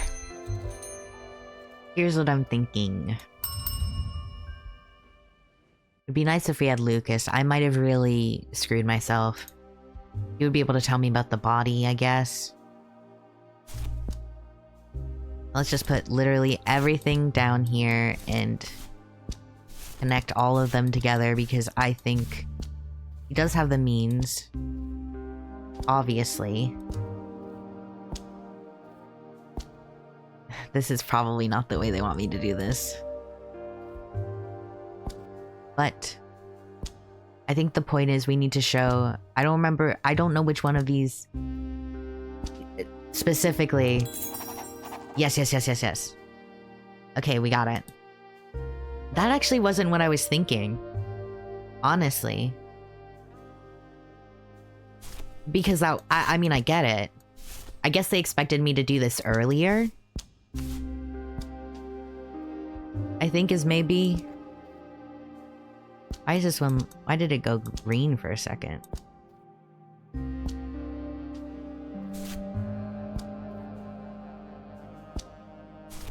Anyway, I didn't expect this to be the one, just because, wouldn't this also... How would this not connect to something else? She's got a time. Also alibi. For the time of murder, I guess. But he wasn't there. This is really, really rough. Okay. Let me save. Yeah, that was not what I was expecting. I guess it makes sense. I think they expected me to connect it earlier in the case. But I didn't even think about it, necessarily. That felt more like a motive to me than the ability, you know, to do so. The ability to do so seemed like, more like him actually, like, murdering, obviously, in self-defense, Vladimir. Kind of that vibe. That seemed like more, if the bodies, like, matched up in terms of, like, you know. Oh, no, let me go back. I'm not giving you a fucking royal flush, leave. Yeah, that was more what I was thinking of when I was thinking of how to give him, like, that ability to, I don't know, be like the killer, you know? Like Wendy Williams the killer. That was more what I was thinking of. But I guess it was not. It was not because it exonerates him if I use that evidence, so it can't be an accurate, like, justification, you know? So I get it. I'm literally never getting you, like, that info from you. Am I? I hate failing. I hate failing at info getting.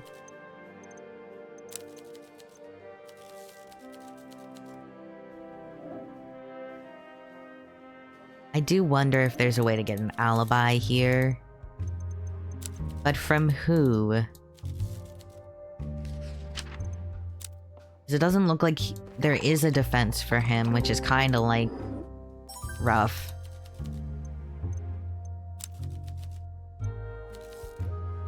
But this is the last... I guess this is where Hugo comes in.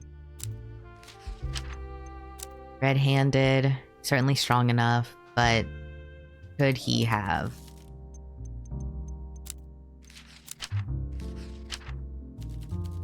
I'll spare you the "I told you so" partner, but I'm sure I don't need to tell you this is bad. The only saving grace for Bjorn is our lack of a motive. We need to know what this argument was about. Yes, I sequence broke this one. It was supposed to be way earlier. Alas, it was not. I'm gonna quick save and present my case.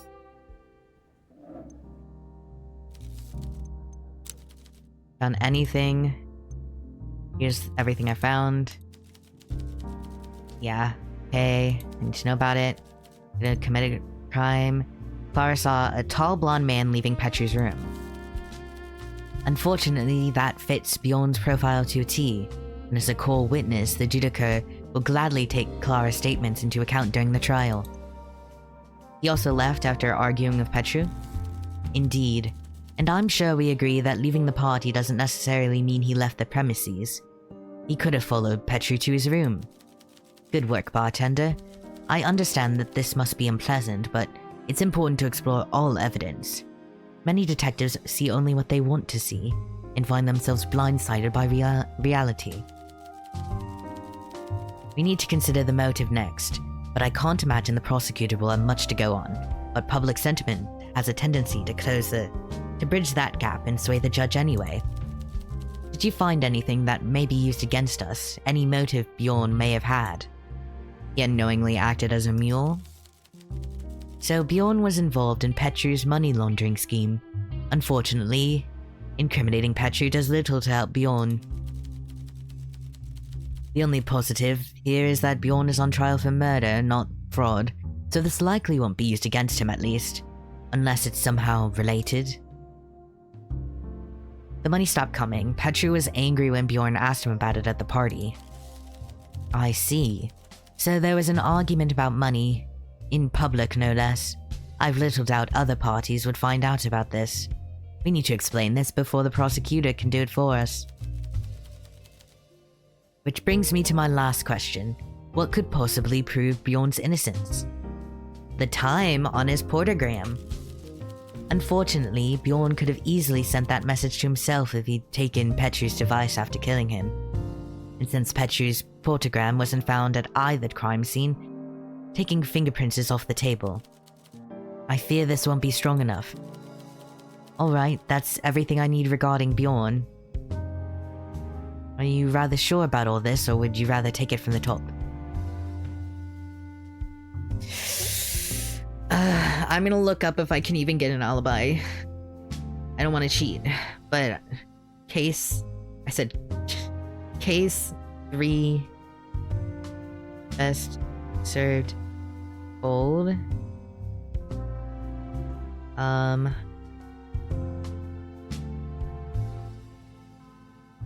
We're never gonna get it. There's not enough walkthroughs. But how do we check Porter? I feel like... Oh, shit. Should I have talked to Ilya? Should I talk to Ilya and she could pull up Portergram? Shit. Start over. I need more time. I need more time. Ilya, I need you so bad, girl. I'm gonna throw the Portergram stuff at everyone. Setup. Another thing about that. Need someone who knows Portergram shit.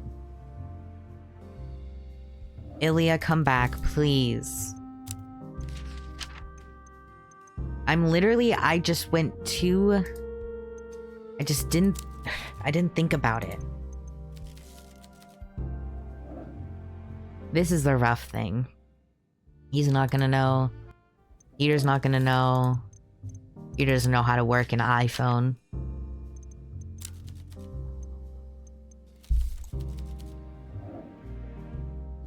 Okay. Ugh.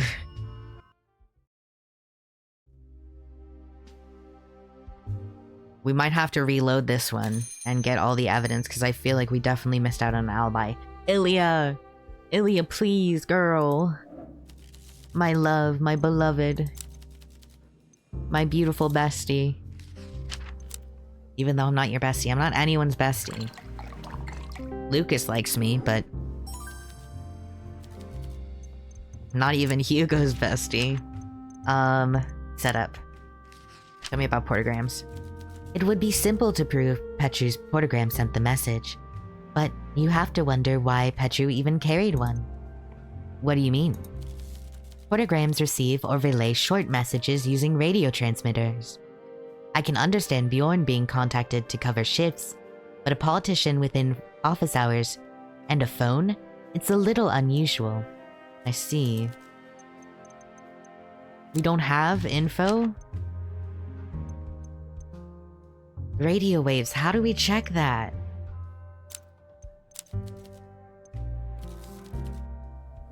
Maybe I have to represent it to Bjorn and get like info through the operator? I'm probably gonna have to reload.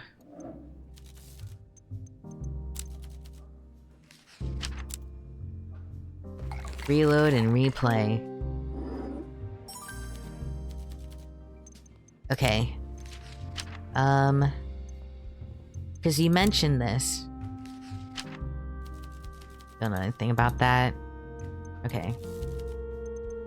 You mentioned Scotch and Mule. Two birds, one stone. Did you dig a hole for myself? We talked about the portogram.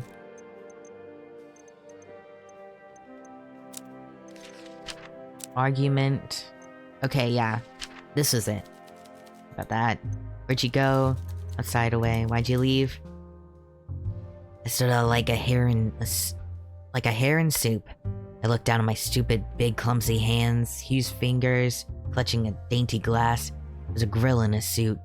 I don't fit in with those people. Saying all the wrong things, using the wrong fork. I don't fit in with them, and I don't fit with Lucas. I'm sorry. Okay.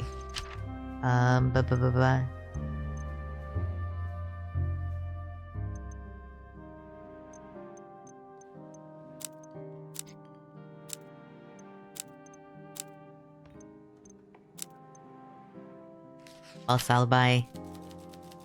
Oh, Lucas, why'd he lie for me like that? What a daft thing to do. I think we both know why. Too much heart and too little sense, that lad. I should never have involved him in any of this. I was always liable to get myself in a bother here, but I shouldn't have dragged someone like Lucas down with me. He can make his own choices and he chose you. Probably right. I just worry the lad's risking far too much. He had prospects, a future. I was never gonna amount to much, but he was. I'm not worth all that. Of course you are. Shut up. Shut up. You're nice. Look at your little smile. Too kind, pal. Thanks very much.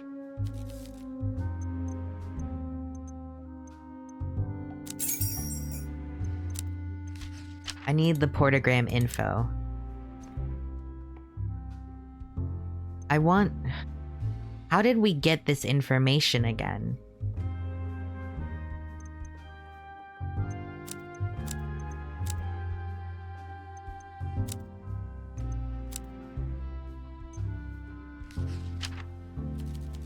Okay. So eager. Okay, not helpful. Don't have that. Lucas told you the truth, huh? I need to know these things if I'm gonna help you. I know that. I'm not upset. Wasn't right to hide it from you. Just felt wrong to tarnish Mr. Lombardo's good name. You know who the other party was? Isn't the foggiest. Mr. Lombardo never told me. But considering his actions were illegal, I suppose he was no angel. I think I know someone who'd know about that. Bare knuckle job. False alibi. Means...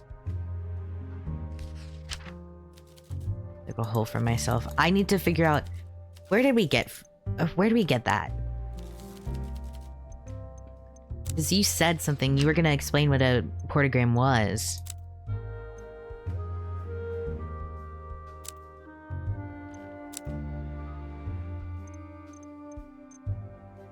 This isn't it.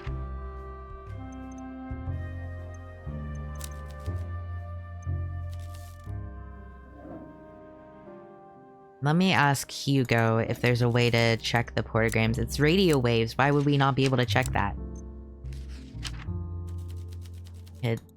Yeah, self-defense. Killed. Are you sure? You read the time.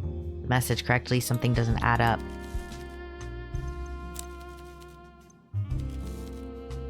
Yeah, we have that, but wouldn't that be an alibi? Would that not be an alibi? Ooh, let me reload.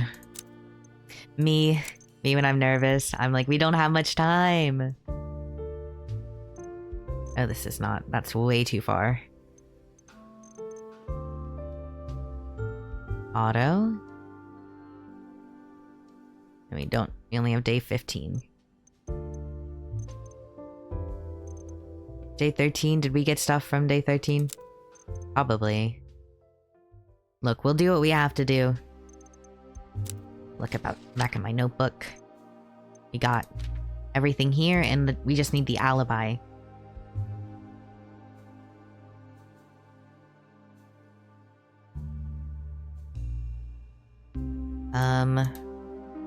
Set up.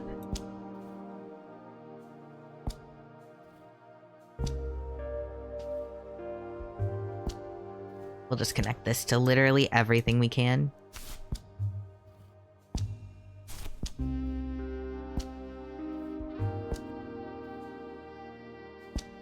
I do not think this is relevant.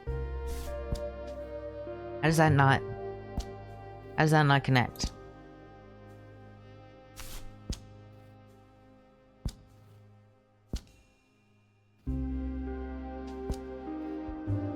We connect everything to everything. And eventually we get somewhere. I'm like so nervous.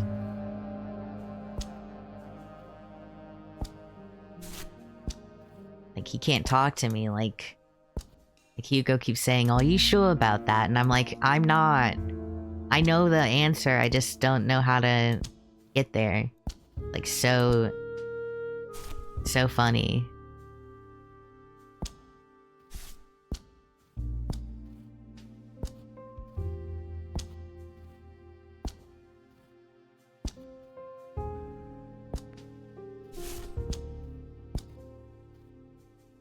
Okay. On.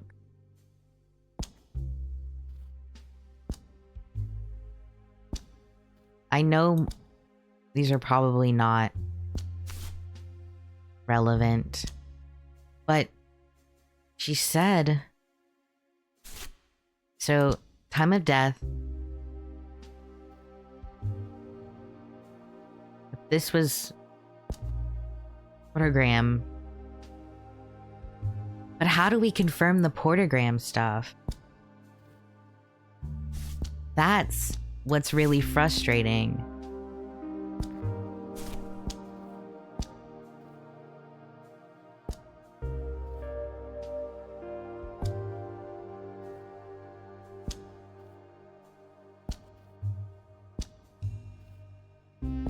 Why would he have a portogram anyway? I'm gonna use my meta knowledge from Ilya to act.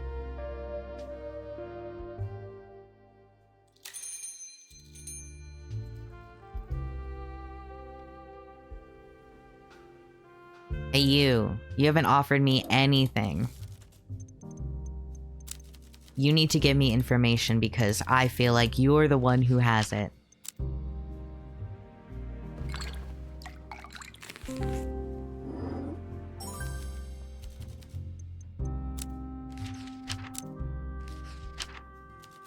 I don't want to talk about it.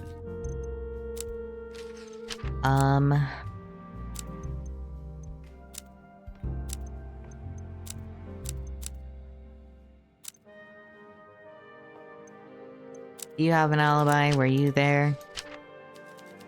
Okay. Everyone must be asked about portograms. I fear I've screwed myself. Just a little bit. You read a lot. You know anything about the radio? I feared I've really screwed the pooch. I don't know anything about that.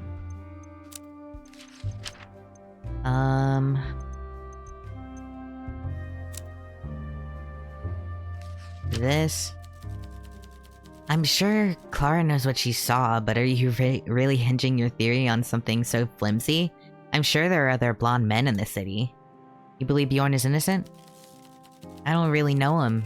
I wasn't really in the right headspace to make friends when we first met. But every time we've spoken, he's been nothing but kind and warm to me. I just can't imagine him as a murderer. Okay. Our statement. Anything you think about this? No wonder she seemed out of it lately. That monster had seen her, she'd be gone too. You need to help catch him before the killer learns she was a witness.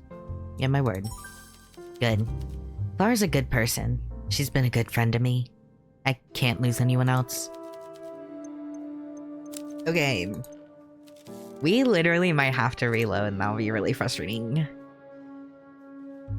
Miss Spy, please, please, do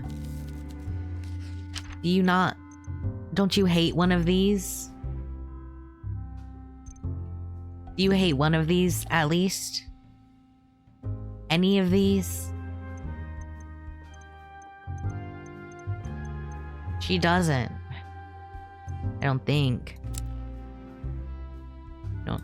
You don't... Oh!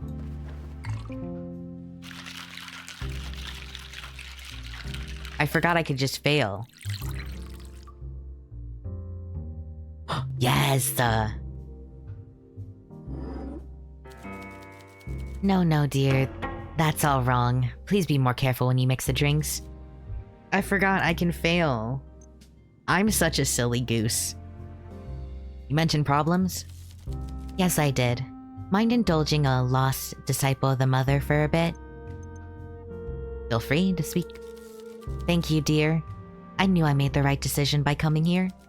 It's about Father Lacey, the priest of my local church. Have you met him?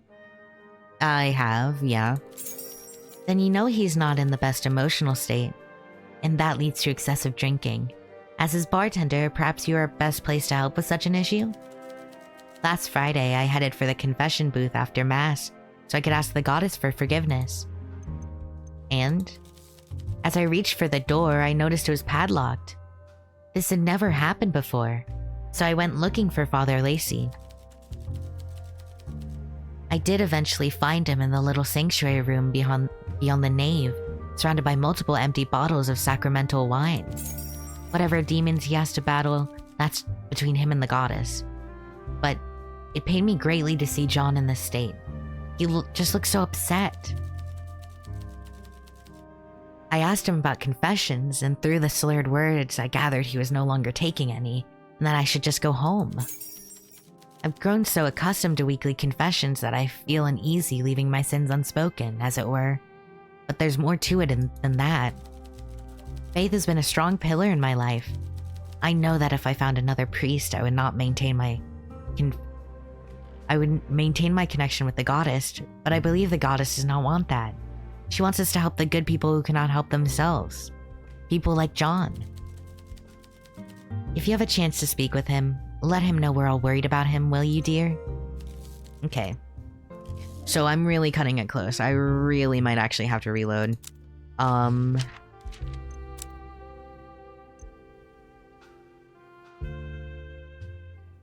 Bartender, John. So, Miss Bai is an upstanding lady, but sometimes she cares too much. I'm fine, bartender. Just leave this be. I know nothing, you hear me? Nothing. What do you mean, nothing? What do you mean, nothing?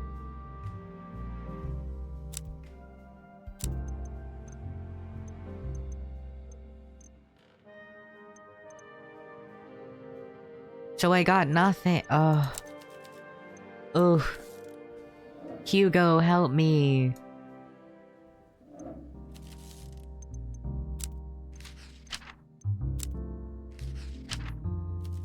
The priest is sad and neurotic. It must be a day ending in Y. Still, if he is worse than normal, we should look into it. He was upset on Friday morning, you say?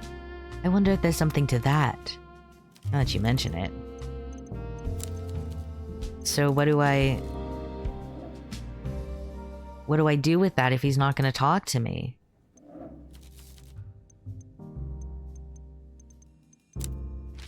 Friday morning. What was Friday morning?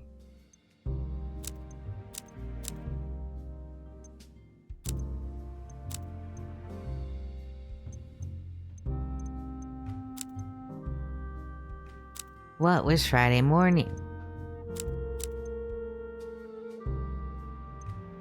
This? A hitman in Bukovi? Oh, no, no, no. What's the matter, Jean? Nothing. Nothing's wrong. I don't know anything. Everything is great. That doesn't sound like you.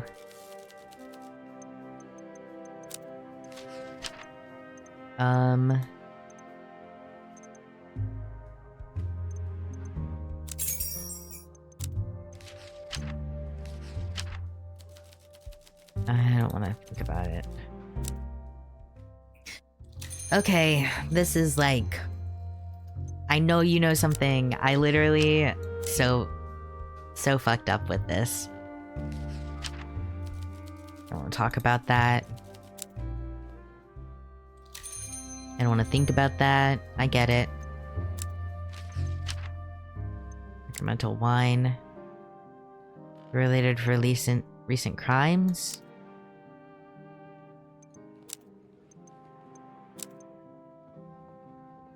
I might actually need to seriously reload.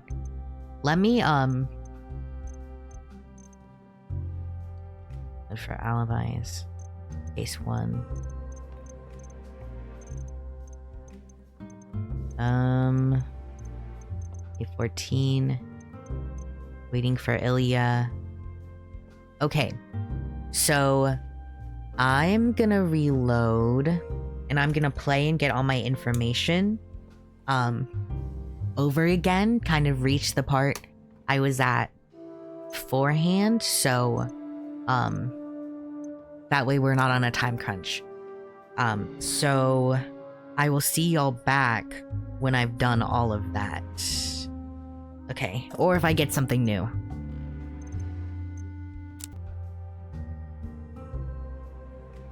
So I was clicking through and I didn't realize I probably didn't get this dialogue before. Yeah, it's true, I'd hunch. Do you disapprove? I'm proving Bjorn's innocence. No, I just need to think. It takes a while to decide the best response sometimes. Okay. Not much of an answer, actually. Not much to add, but got a little bit of something out of it.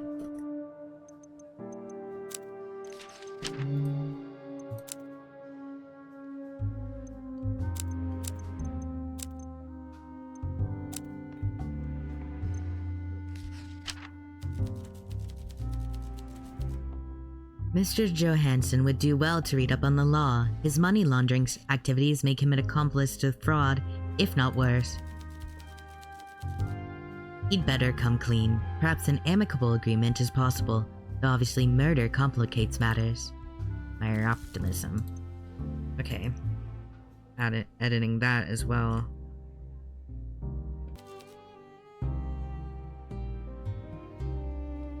Once again, I haven't really had to do much to get new info. You don't expect me to believe such tall tales, do you? Bjorn has just admitted to killing a man. Case closed. Okay, not much, actually.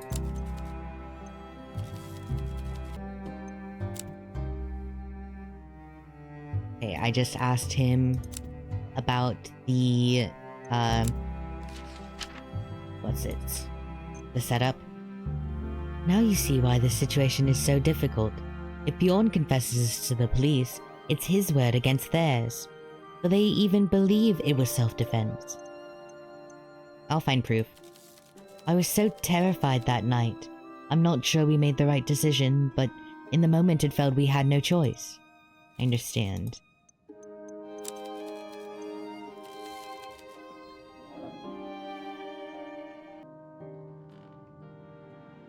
Okay, so I'm pretty much caught up on all the information that I have. Basically. And so now I'm asking Clara about, like, the sacramental wine thing. Oh yeah, I remember Lacey from the old days in the nightcap. Poor guy. Dropping his toast butter side down would be enough to set off a crisis. I wouldn't worry about it. I rather doubt it was anything important. Are we sure about that? Guess we need to wait for more people to come back, like who's in his congregation specifically. Gosh, there's a fly that has been persistently bothering me this whole time recording. I need to get, like, the little gnat traps. I hate gnats. We have a ton of plants, like, not inside, but because of them, they all get down in my space, which is, like, very frustrating. This? Is something's upset the priest? Poor man. Hopefully it's nothing serious. I didn't get the impression he was very resilient. You know him? Not well. I don't attend church much. Aline always despised it, probably on account of her mother, and I never felt much of a pool myself. I've spoken to Father Lacey here at the nightcap, though, whenever he wasn't too drunk and dour. He's surprisingly well read. A shame you couldn't find more solace in literature. He couldn't find more solace in literature. I hope you can help him. Maybe I go back to Stacks? To the stack?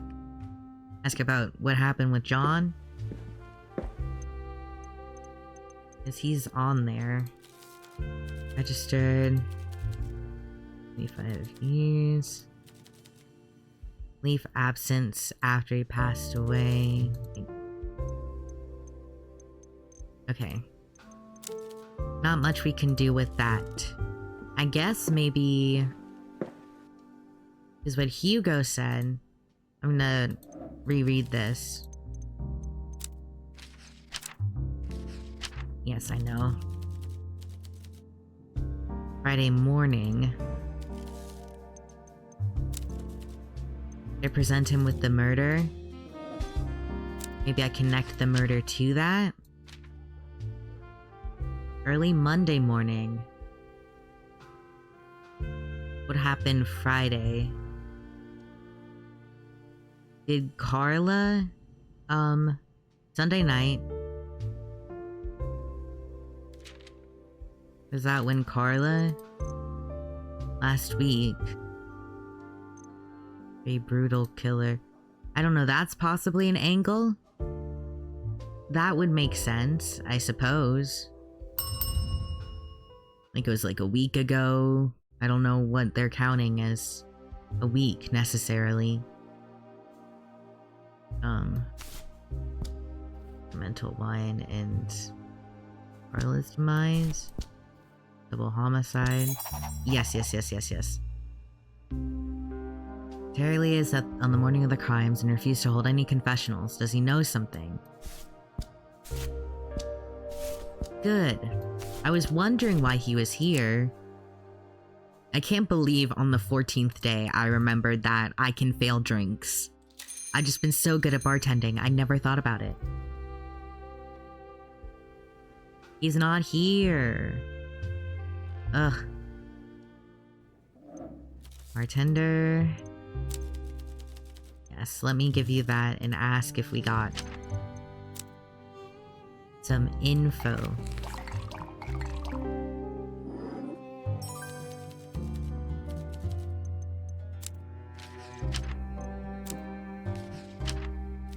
If you ask me, it's very disturbing to see John Lacey in a good mood these days, but I'll humor you.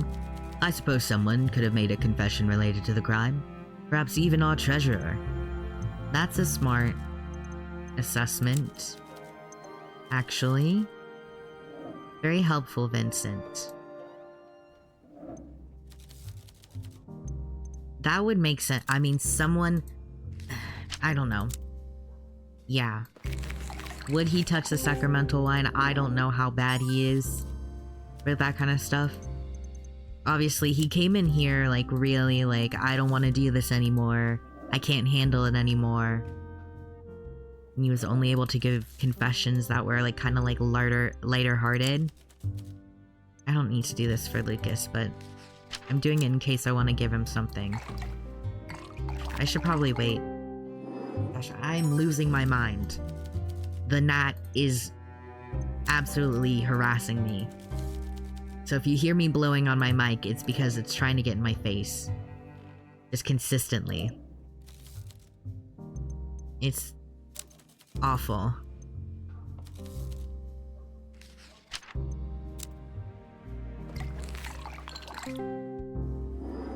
Like, there are issues with living in certain areas of the country. And one of them is these fucking guys. They won't leave you alone, they'll just harass you for your entire life. Some days you'll just see big pockets of them. You'll be like, why are you here? Leave. And it's like, we're just chilling in like one big circle. Father Lacey was overcome with anxiety on the morning of the murders. That's suspicious timing. Did he know what was about to happen? Ask him about this. It could be very important, and I'd rather you dealt with him than me. That's what deputies are for, I guess. I deal with sad, depressed people. Sad, depressed, drunk people, I guess. Makes sense. John Lacey, you better have your ass back in here on day 10.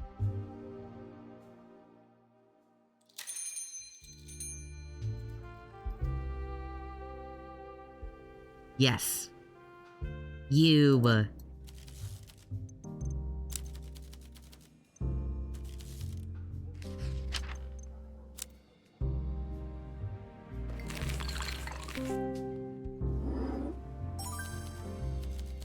Okay.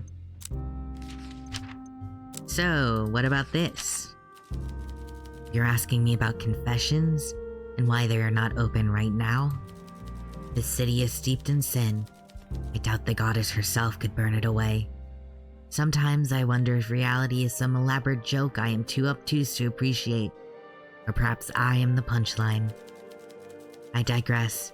Confessions are a sacred affair, and I've sworn an oath of secrecy. Whatever a person confesses, it stays between me and them, but I am taught to seek the greater good, and perhaps breaking my vows is justified when it serves a higher purpose. like condemning a monster. Monster? It happened last week. I was in the confession box one evening when a man stepped in. I heard a voice then, not of a man, but of a beast. With an air so matter-of-fact it made my blood run cold. He spoke about a murder he was about to commit. An innocent man would die at his hands. But not only did he ask for forgiveness, he asked whether the goddess would consider that a greater sin than if it were a guilty man, or if it's all the same to her.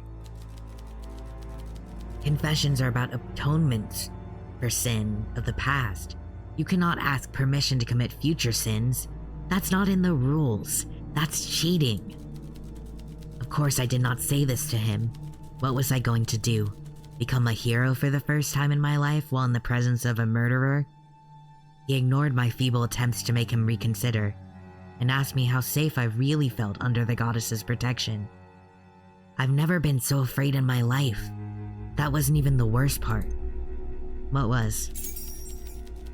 Yes, we got it. The infernal whistling. When he finally walked away and left me shaking with fear in the confession box, he whistled an old tune as casually as if he was strolling through the park or buying cheese and biscuits. Who whistles after confessing to murder? What a monster. Yeah. Since that day, I can no longer bear the burden of Bukovi sinners. I'm not just afraid, I also resent the petty concerns of my flock.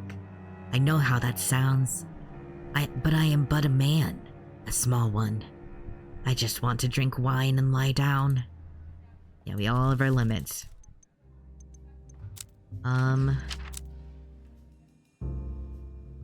That sounds like the statement for the killers can take an innocent life. You don't want to talk about this more? Okay, we've been over it. Yeah. That doesn't sound familiar to you. But what does that offer us? We don't have much time left. I guess I could send it to, like, Clara, send it Clara's way. But then I'm like, I mean, that connects it. But did I just sequence break it? And so it's not really that important. I got to this information. Oh, I don't like that at all. That's like something out of a horror story. You're not easily frightened. I'm not scared, I'm just realistic. All the Bartitsu in the world isn't gonna stop a guy like that. Sifu teaches us what to do when facing superior opponent. When facing a superior opponent. Run. I don't know, I've seen you go toe to toe with pretty scary guys. Yeah, let's catch up. Okay. So what is this? What does this connect to? We don't have a defense. That's what I'm worried about. I'm gonna cheer you up.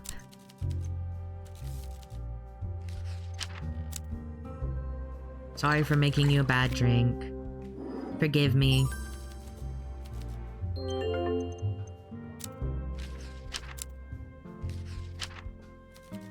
Goddess, I had no idea Father Lacey was carrying such a burden. What kind of despicable villain would bring such evil into a church? Into her holy place? Committing a mortal sin on hallowed ground? I hope they catch him soon. The idea that this kind of wicked individual might be hiding among us sends shivers down my spine. Okay.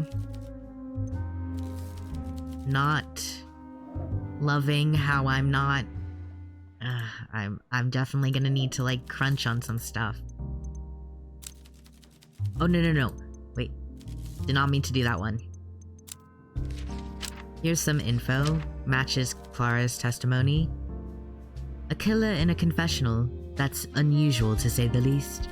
They didn't consider the priest a threat. They confessed murder and simply walked away, whistling. I have a bad feeling about this. We're dealing with a cold-blooded killer. So you accept it's not Bjorn? Not quite. You'll need to prove somehow that this man in the confessional was indeed Petru's killer. Then you'll need to prove that it wasn't Bjorn. Father Lacey may be able to help with that plot. Okay. Interesting.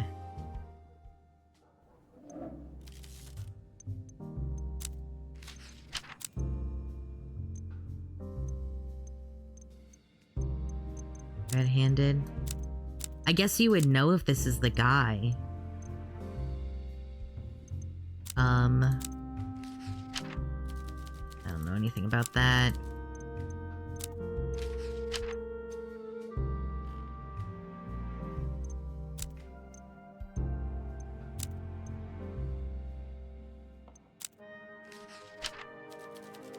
Man, what's the matter? Nothing's wrong.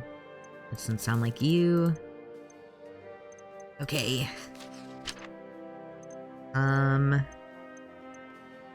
Plugging the leak. Yep. I already gave him this before.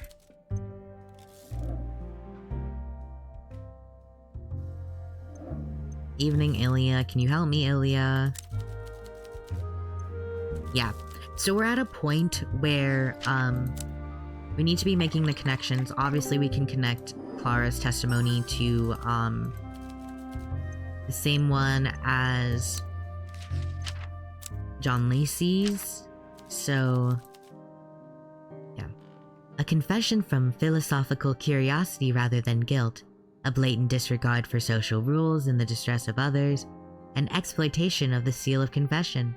Oh, and the murders, of course. Fascinating. How so? It's rare to encounter this kind of psychopathy in the wild, as they say. The human mind really is endlessly confusing, but fascinating. Okay.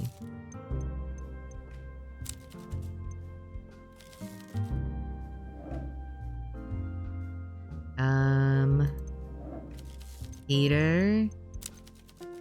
You know a guy, does he whistle? You would know if he whistles, right?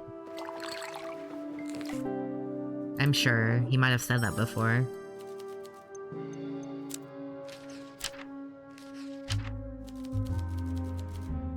That's nasty business. I think you're hunting a real sick puppy, Squirt.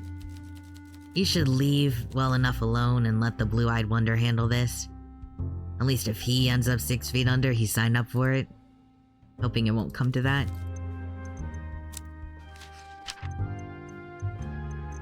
Okay.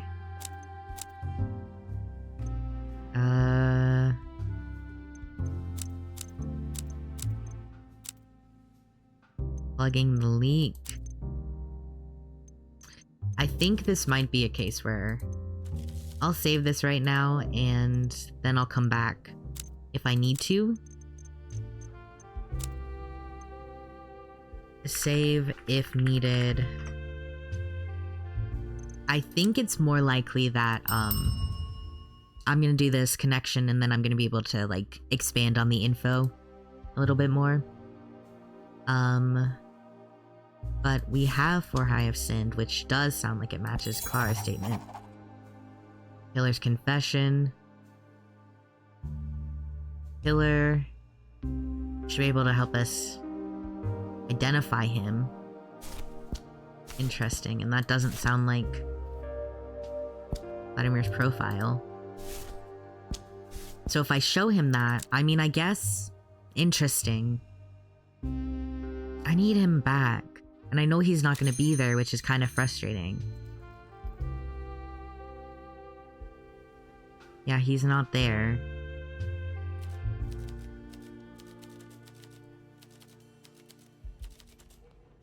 The girls are flirting.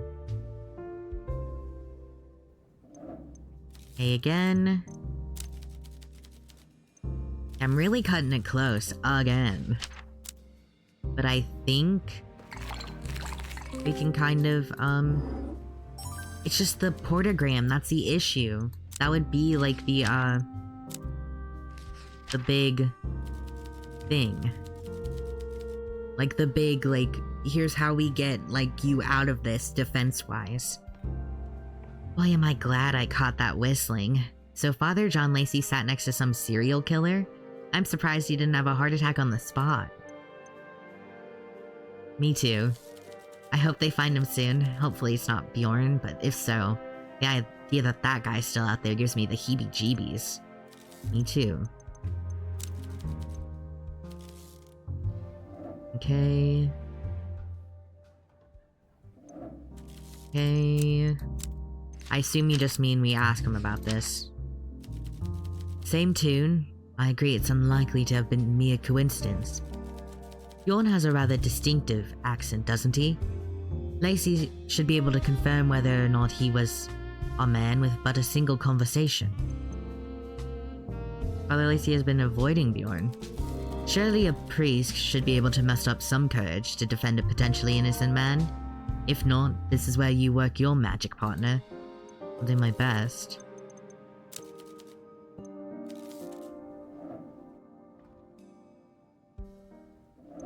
Hey. I guess I'll give you that info. That'll help you know that you need to talk to him.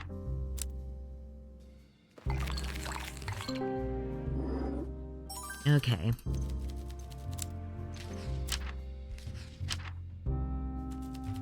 You're a smart one, I can't deny it.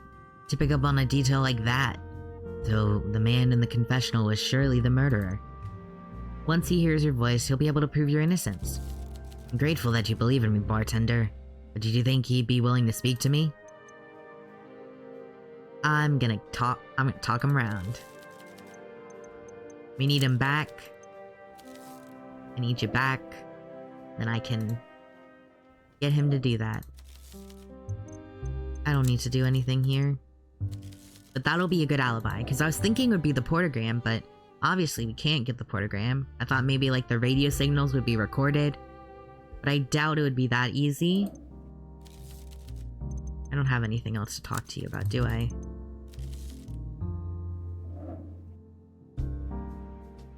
Yeah. Hopefully John comes back in, we can get that hammered out, and then we have our alibi and we have our solid case. Which I'm glad I have so many freaking saves. It's wonderful. Very helpful. I'll send you this before I ask you more questions. What do you want from me? Do you think you can remember the voice of the person who confessed? Indulging Father Lacey with his favorite drink seems to have had an effect. He's still shaken, but willing to talk. Yes, to my eternal despair, the memory is burned into my mind. Why do you ask? Could you verify if the current suspect matches the voice you heard? You want me to meet a potential murderer face to face? Will my misfortune never end? How much more must I suffer before the goddess grows bored of my despair? We think Bjorn is innocent. We all think our loved ones are incapable of sin, but trust me, evil exists on a spectrum. None of us are free of it, and all of us are capable of great evil. For example, right now, I would commit atrocities to escape this conversation. He's not as nervous, but he will need verbal encouragement and convincing to see Bjorn. You should have a proper heart-to-heart with him. Okay. Let me give you a good drink, actually, first. One that you like. Decent enough.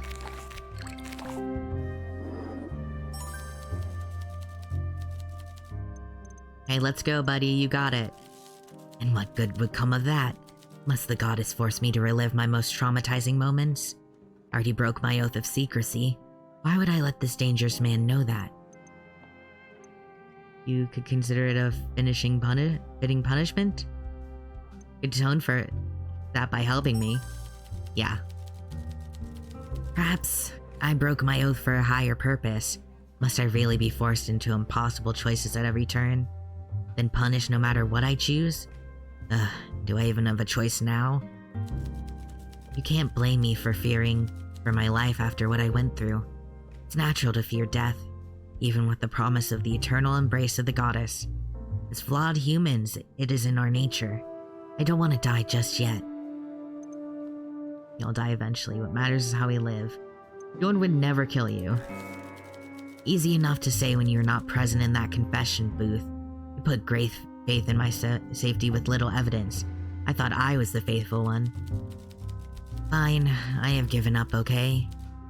The goddess tested me by taking my father. It's only been downhill from there. It's fairly downhill before that too, I suppose. So you leave me? So just leave me be with your misguided notions. I've had enough. The goddess hasn't given up on you. Of course you are the goddess. Okay, I'm fucking missing. You know what? I'm missing, but I'm going to do it.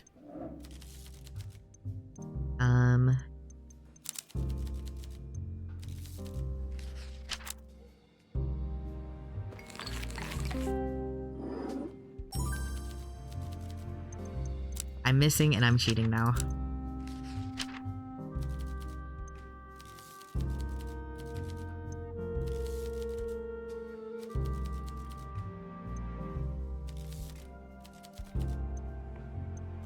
Okay, we got this. We got this.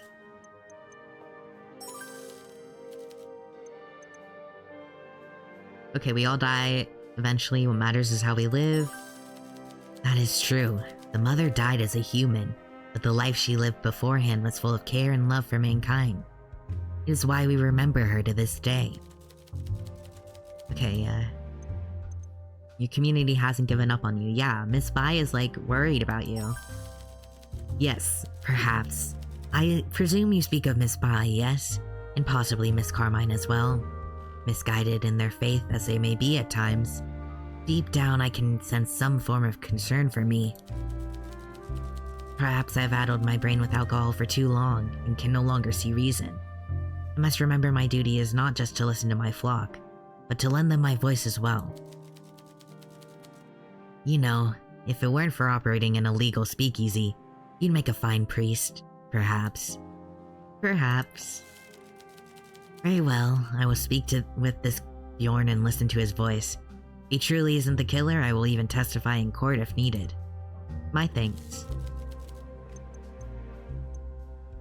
About the confessor's voice. Okay. Okay, we're just going through that again.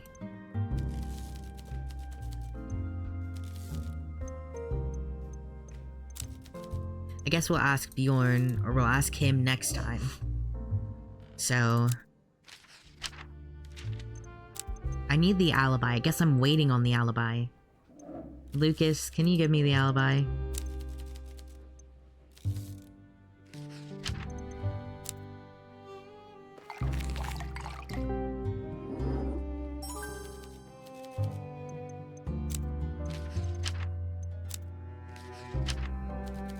Oh yes, good work. I'm sure Father Lacey will be able to clear all this right up. Okay. Already did. I'm sure he'll help when you tell him what you told me. Perhaps you can calm him down a bit first? He likes a nice royal flush, doesn't he? Aw, Lucas. I love you, Lucas. He actually might be our best friend here. Like, Hugo, you're trying to hide from us. But Lucas is just, like, very sweet. Very sweet and willing to be like, hey, we're buddies. We're good friends. And I appreciate that. I'm not telling her about the confession stuff. Not very fair to her. Or Lacey. Let's get you a drink, too.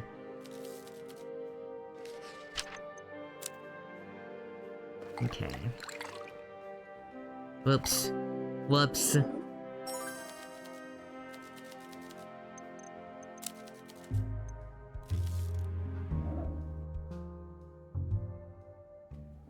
I think we got everything.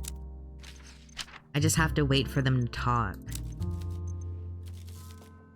Maybe next time, like next day, he'll come back in with an alibi for me.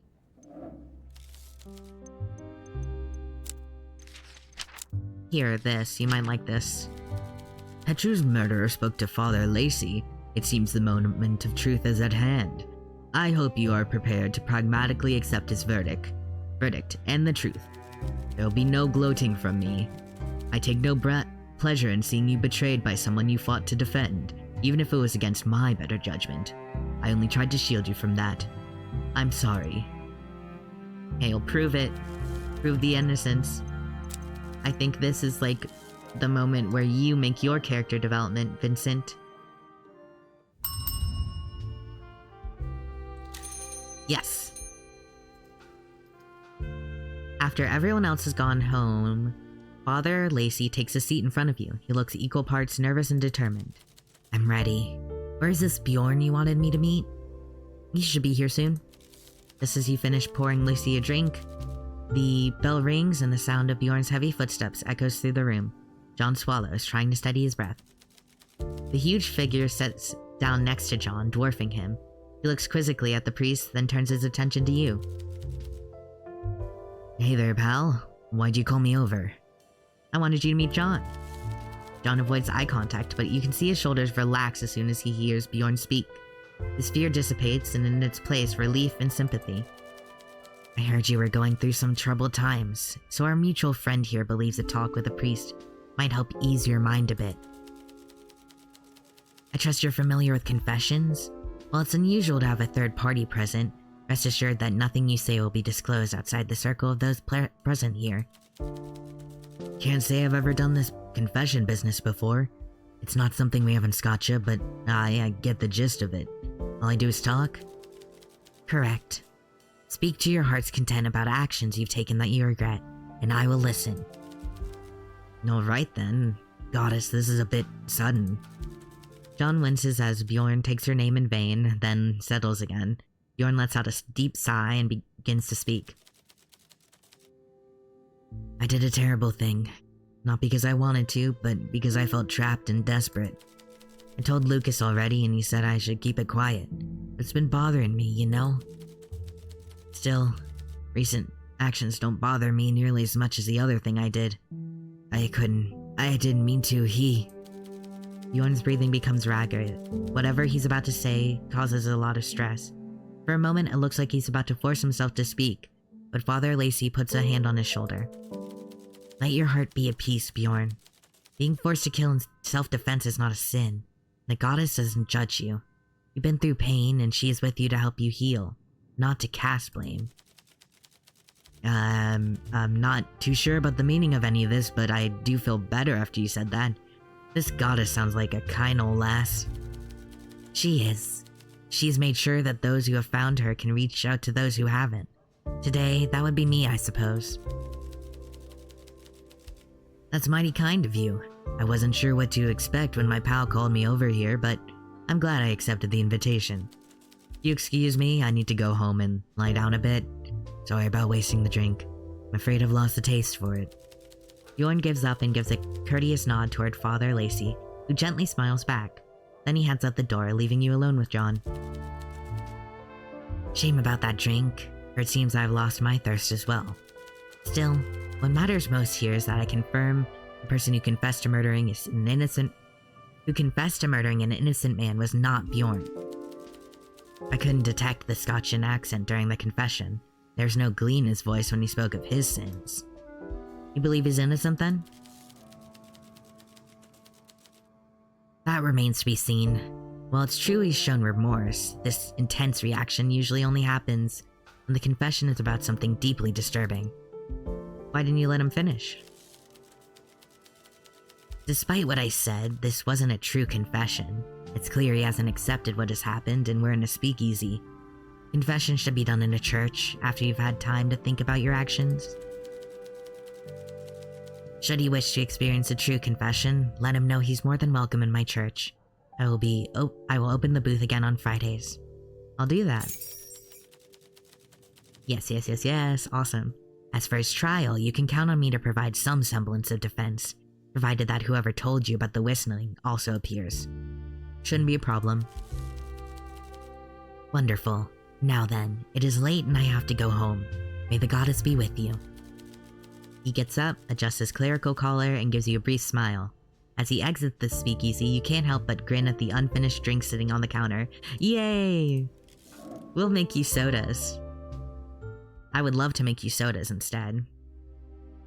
So we are pretty damn good, but we still have no idea who leaked the information. necessarily. So that's interesting. I think we got all the clues.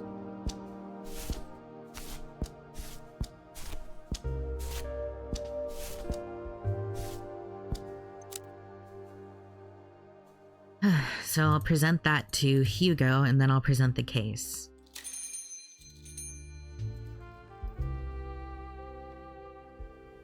Okay, awesome. Because I think I can finish this case out. Oh shit. I'm out of save slots. Oh no.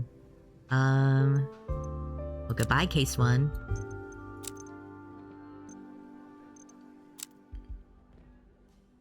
Hugo.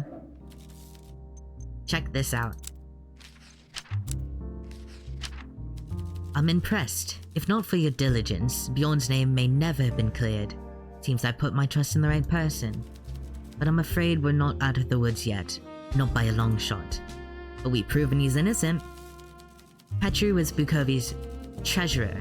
Commissioner Aldea's out for blood, and someone will hang for this to appease our superiors. We won't accept acquittals of our sole suspect. We will need to know who else could have killed Petru. A name and enough proof to build a case.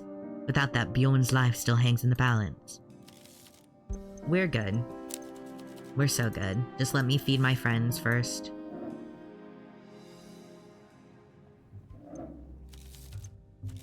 Oh, I didn't mean to click that. I keep clicking that all the time.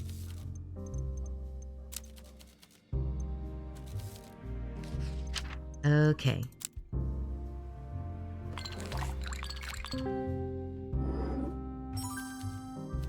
Okay. Goodbye.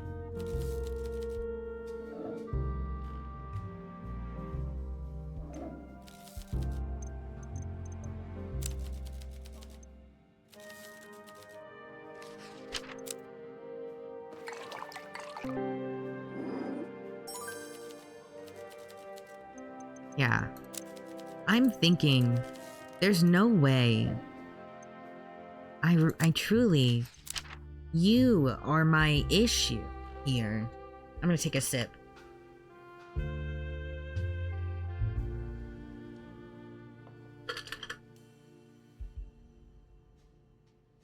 Why do I feel like she's also, like, somehow involved in this? Why are you leaving? Why are you leaving? What are you doing? Why are you here? Other than tutorializing. If you're not the first case bartender, then I don't understand. And I know everyone has had a place. Everyone has had a reason to exist. Like, even Clara, like, her introduction, everything about that is relevant to our bartender right now, specifically. And also, you know, the Carla stuff, kind of giving us an in to that. Each of these characters is like connected to each other. So it's like, what do we do? Okay. Yes, we do. Everything I found? Okay. Found this. I've read that before. Also left the party.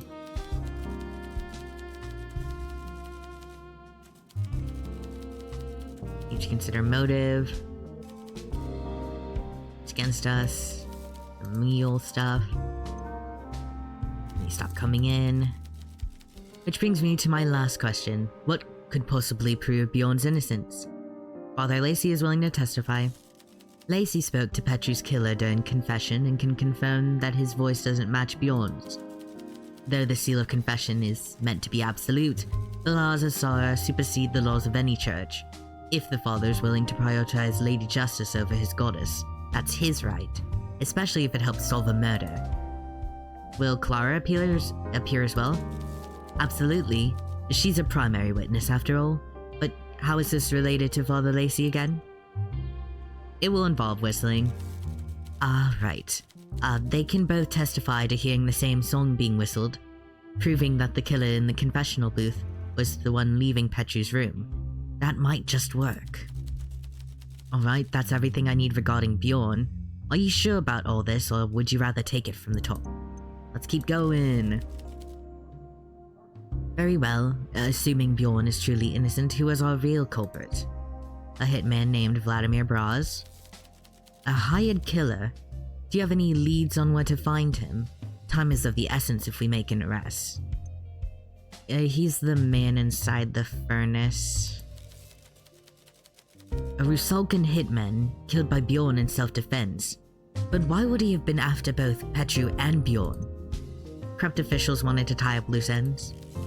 So you believe our government killed one of its own? Explain the role Bjorn played in Petru and Carla's dealings, as well as Vladimir's orders to solve the problem. This is all deeply unsettling, but I will tell you one thing, bartender. Evidence like this is exactly what we need if we want to clear Bjorn's name. While we can't go directly after the real culprits holding Vladimir's leash, exposing their contractors' involvement to the public will force their hand. The charges will likely be dropped to prevent any further investigation. Still, this will only work if our defense of Bjorn is rock solid. If it isn't, he remains a convenient scapegoat. So what do you say? Shall I take this to the constabulary?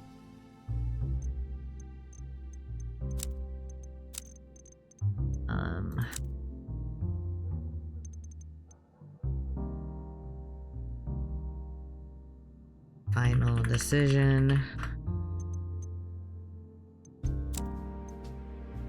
Yeah, let's do it.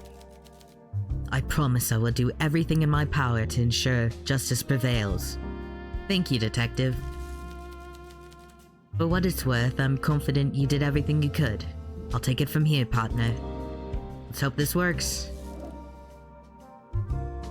And then I guess I'll play the rest of these days, and I'll just skip them for y'all. So let me put my timestamp on. Okay, and I will be back. Okay, so we got some new dialogue with Vincent about the innocence. So Father Lacey has confirmed Bjorn's innocence. Father Lacey really said that? Are you sure he remembered correctly? Was he truthful? He could have been feeling sorry for Bjorn, or... You know he wasn't lying. He sighs and looks away. Slowly, you see his desperation turn to uncertainty, and then to regret. When he meets your eyes again, you can see the shame on his face before he even speaks. I've been a fool. No, worse than that. I've been cruel and judgmental to a man that deserves better. A gentle, hard-working man that's made Lucas very happy. Every day, the star I grew up in drifts just a bit further out of my reach. And so too do my memories of Flora. Every day I get a bit older and the world becomes darker, more confusing, more foreign to me. It's leaving me behind. Sometimes I feel like I should be with her already. Seems casting my gaze backwards towards the past hasn't helped me adapt to the modern world. It's only made me bitter and narrow-minded. Flora would want me to have a future where I can find a place for myself. Not this moribundity I inhabit. I should have offered Bjorn my support, but instead I judged him for his nationality, ethnicity, and social class. I failed a man when he most needed someone with my privilege and influence to protect him. I'm ashamed to admit this is the second time I have made that mistake. The second time. There's no point. The Case Zero mentioned. Case Zero mentioned. Everyone calm down. Everyone calm down. We're all so cool and we're so normal. We're so normal about this. Okay. Literally, it was just like a shot of adrenaline through me. There's no point hiding it from you now. You're clever enough. You've no doubt figured out this venture of ours wasn't the first incarnation of the Nightcap. Yeah. There's another venture. Another speakeasy. It didn't end well for anyone. I broke a promise to save my own skin, and someone else took the fall. I did not cover myself in glory. I had a chance to stand shoulder to shoulder with someone who needed me, and I let them down. I have regrets.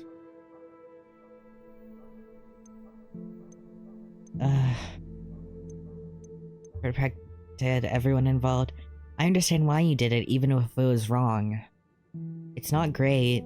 I don't approve, but at least for you, if I'm putting myself back in Case Zero mindset, Vincent, I understand why you did that. I don't like it. You should have done more. You're not the one who was the ultimate betrayer to me. Thank you, bartender, for making me come to my senses. You really are the angle was what I was about to say. Angel perched on my shoulder. I realize now that it'll be hard-working foreigners like Bjorn, like Ilya, that'll carry the torch for Bakovi's future, not grumbling old fossils like me. All I can offer is my guidance. And in Bjorn's case, my deepest apologies. He'll make amends. Yeah. Case Zero mention is crazy.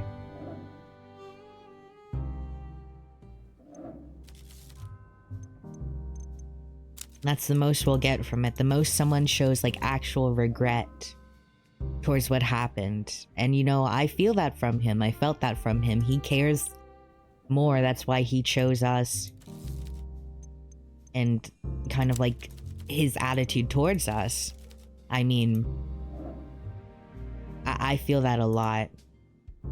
Yeah, I've got everyone their drinks. And we can just, like, we don't need to do any skipping around. And I can dig into that a little bit since we're on the last day, but I definitely feel that with Vincent. I hope I was calling him Vincent when I was mentioning him. That would be very embarrassing if I was not. Yeah, he's shown the most remorse for his actions out of anyone. Not trying to rationalize it, just sort of accepting it. Like what he did in its entirety. Hence, like, his aversion to Hugo. You know? Which, speak of the devil. He sighs and his expressions turn sour. You begin to fear for the worst, but then a playful grin appears on his face. Perhaps for the first time ever. Detective, did you just pull a bait and switch on me? Apologies, it was too tempting. Rest assured, Bjorn is off the hook for murder. He's still in some hot water for money laundering, but he'll likely get off with a fine. I'm sure Lucas will be happy to help him pay. This guy is learning how to joke with me. I guess we're besties. Don't sell me out. The evidence and assertions you provided undermined their shaky case. Seems that whoever was pulling the strings caught wind of your efforts. The murder case will be marked as unresolved, which is probably the best we could have hoped for. Bjorn won't go to jail as a scapegoat, at least. Still, it goes to show that the most vile criminals aren't found in the streets. If anything, they sit on comfortable chairs funded by taxpayers. There will be a fallout from this. Of that, I'm sure. I'm not sure where the future will take us next, my friend, but wherever it is, I'm glad to have you by my side. Next chapter. Okay. Acquitted, solved, open his chat, complete chapter 3, solved. Okay. Oh, this one's going a long time.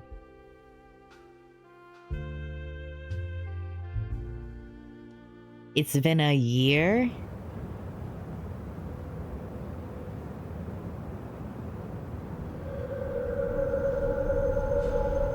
Oh, the knife from the title screen?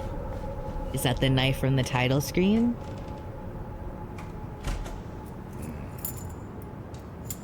No, don't do it.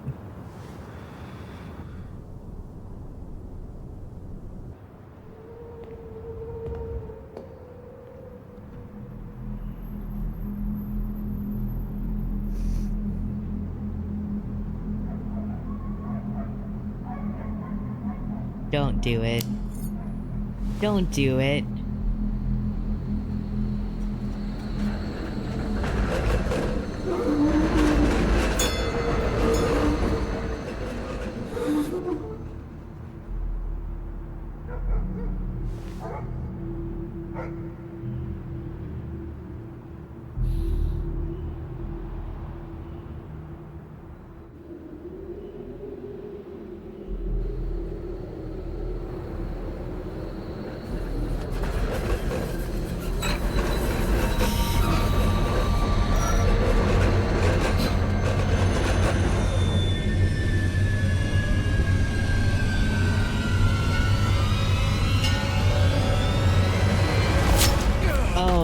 no, no, no, no, no, no, no,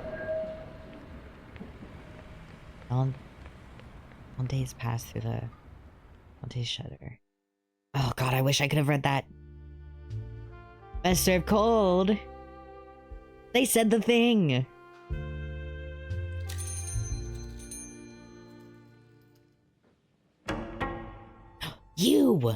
You're finally at the fucking bar. Did you kill this? Are you the bartender at the start and you killed this? Ilya descends the steps of the nightcap, looking more frantic than you've ever seen her. She clearly hasn't slept a wink since the incident. Hello, Ilya. Oh, what are you doing here too? That's... back pose? Good evening. I really need a pick-me-up. Are you alright? Can we start with a drink? It'll make it easier to talk. Of course, what can I get you? Anything, really. I don't know. I can't remember what I like. Okay. Cocktail. She liked something smaller. Maybe an orange daisy would be nice for you. This seems new. Not sure if I like it. She exhales deeply. The drink seems to have helped her relax, but she still looks quite shaken. I was hoping the detective would be here. Has he stopped by with information? Have the police found anything? I'm afraid I haven't seen him. It's been 2 days. Where is he? Why hasn't he shown his face? Not even to offer his support or his condolences or... Is Vincent... No, he's alive. I had to make several phone calls just to find out which hospital he's in. The doctors wouldn't tell me much at first, as I'm no next of kin. But Vincent doesn't have any relatives in the city to manage his affairs, so eventually they relented. Oh god. A small, slender blade nicked his liver. Thankfully, he was spotted by a passenger on the next tram, but he'd lost so much blood that he was unconscious by the time they brought him in. Is he alright? He's stable now, but he hasn't woken up. The cold and blood loss causes oxygen levels to plummet. It may have damaged his brain. They're not sure when he'll wake up. If he'll wake up. Ilya. I just wish we knew more. Anything, really. I know there was police outside earlier, investigating the crime scene. They even asked me about the basement door. Asked you? Yes. After the sensitive information I gave you earlier this year, Vincent insisted I lay low until the investigation was completed, just to make sure none of it led back to me. I took some time off from work and helped Vincent in the bookstore for a while. A very pleasant experience. He gave me his spare keys so I could close up if he wanted to stay and read. After what happened, I figured I should manage the shop in his absence. Keeping on top of the mail and such. It's the least I could do to return the favor. But the officer didn't tell me anything. I'm afraid it's up to you to find out who did this to Vincent. And you need to find something before the police look into his affairs and uncover the nightcap. Yeah, it's not ideal. I see. Don't worry, Ilya, I'm on it. Thank you. I have faith in you. Elena Ernest is a friend of Vincent's. She's a smart lady with a history of solving such crimes. She might be able to help you too. Thanks. Good luck. Oof.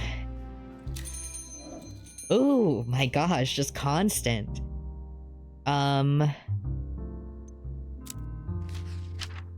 Wait, the 20? 1, 2, 3, 4, 5, 6, 7, 8, 9, 10, 11, 12, 13, 14, 15, 16, 17, 18. We got 2 more, don't we? Or like almost 20, or what counts? I guess we've got murderer, first case murderer, who we did meet. Is that it? 19? This feels... there's a vibe in here that I'm not sure how to process. But I think we'll stop it here and we'll like get into like what feels very loaded in this triangle. So thank you for joining me. I will see you next time.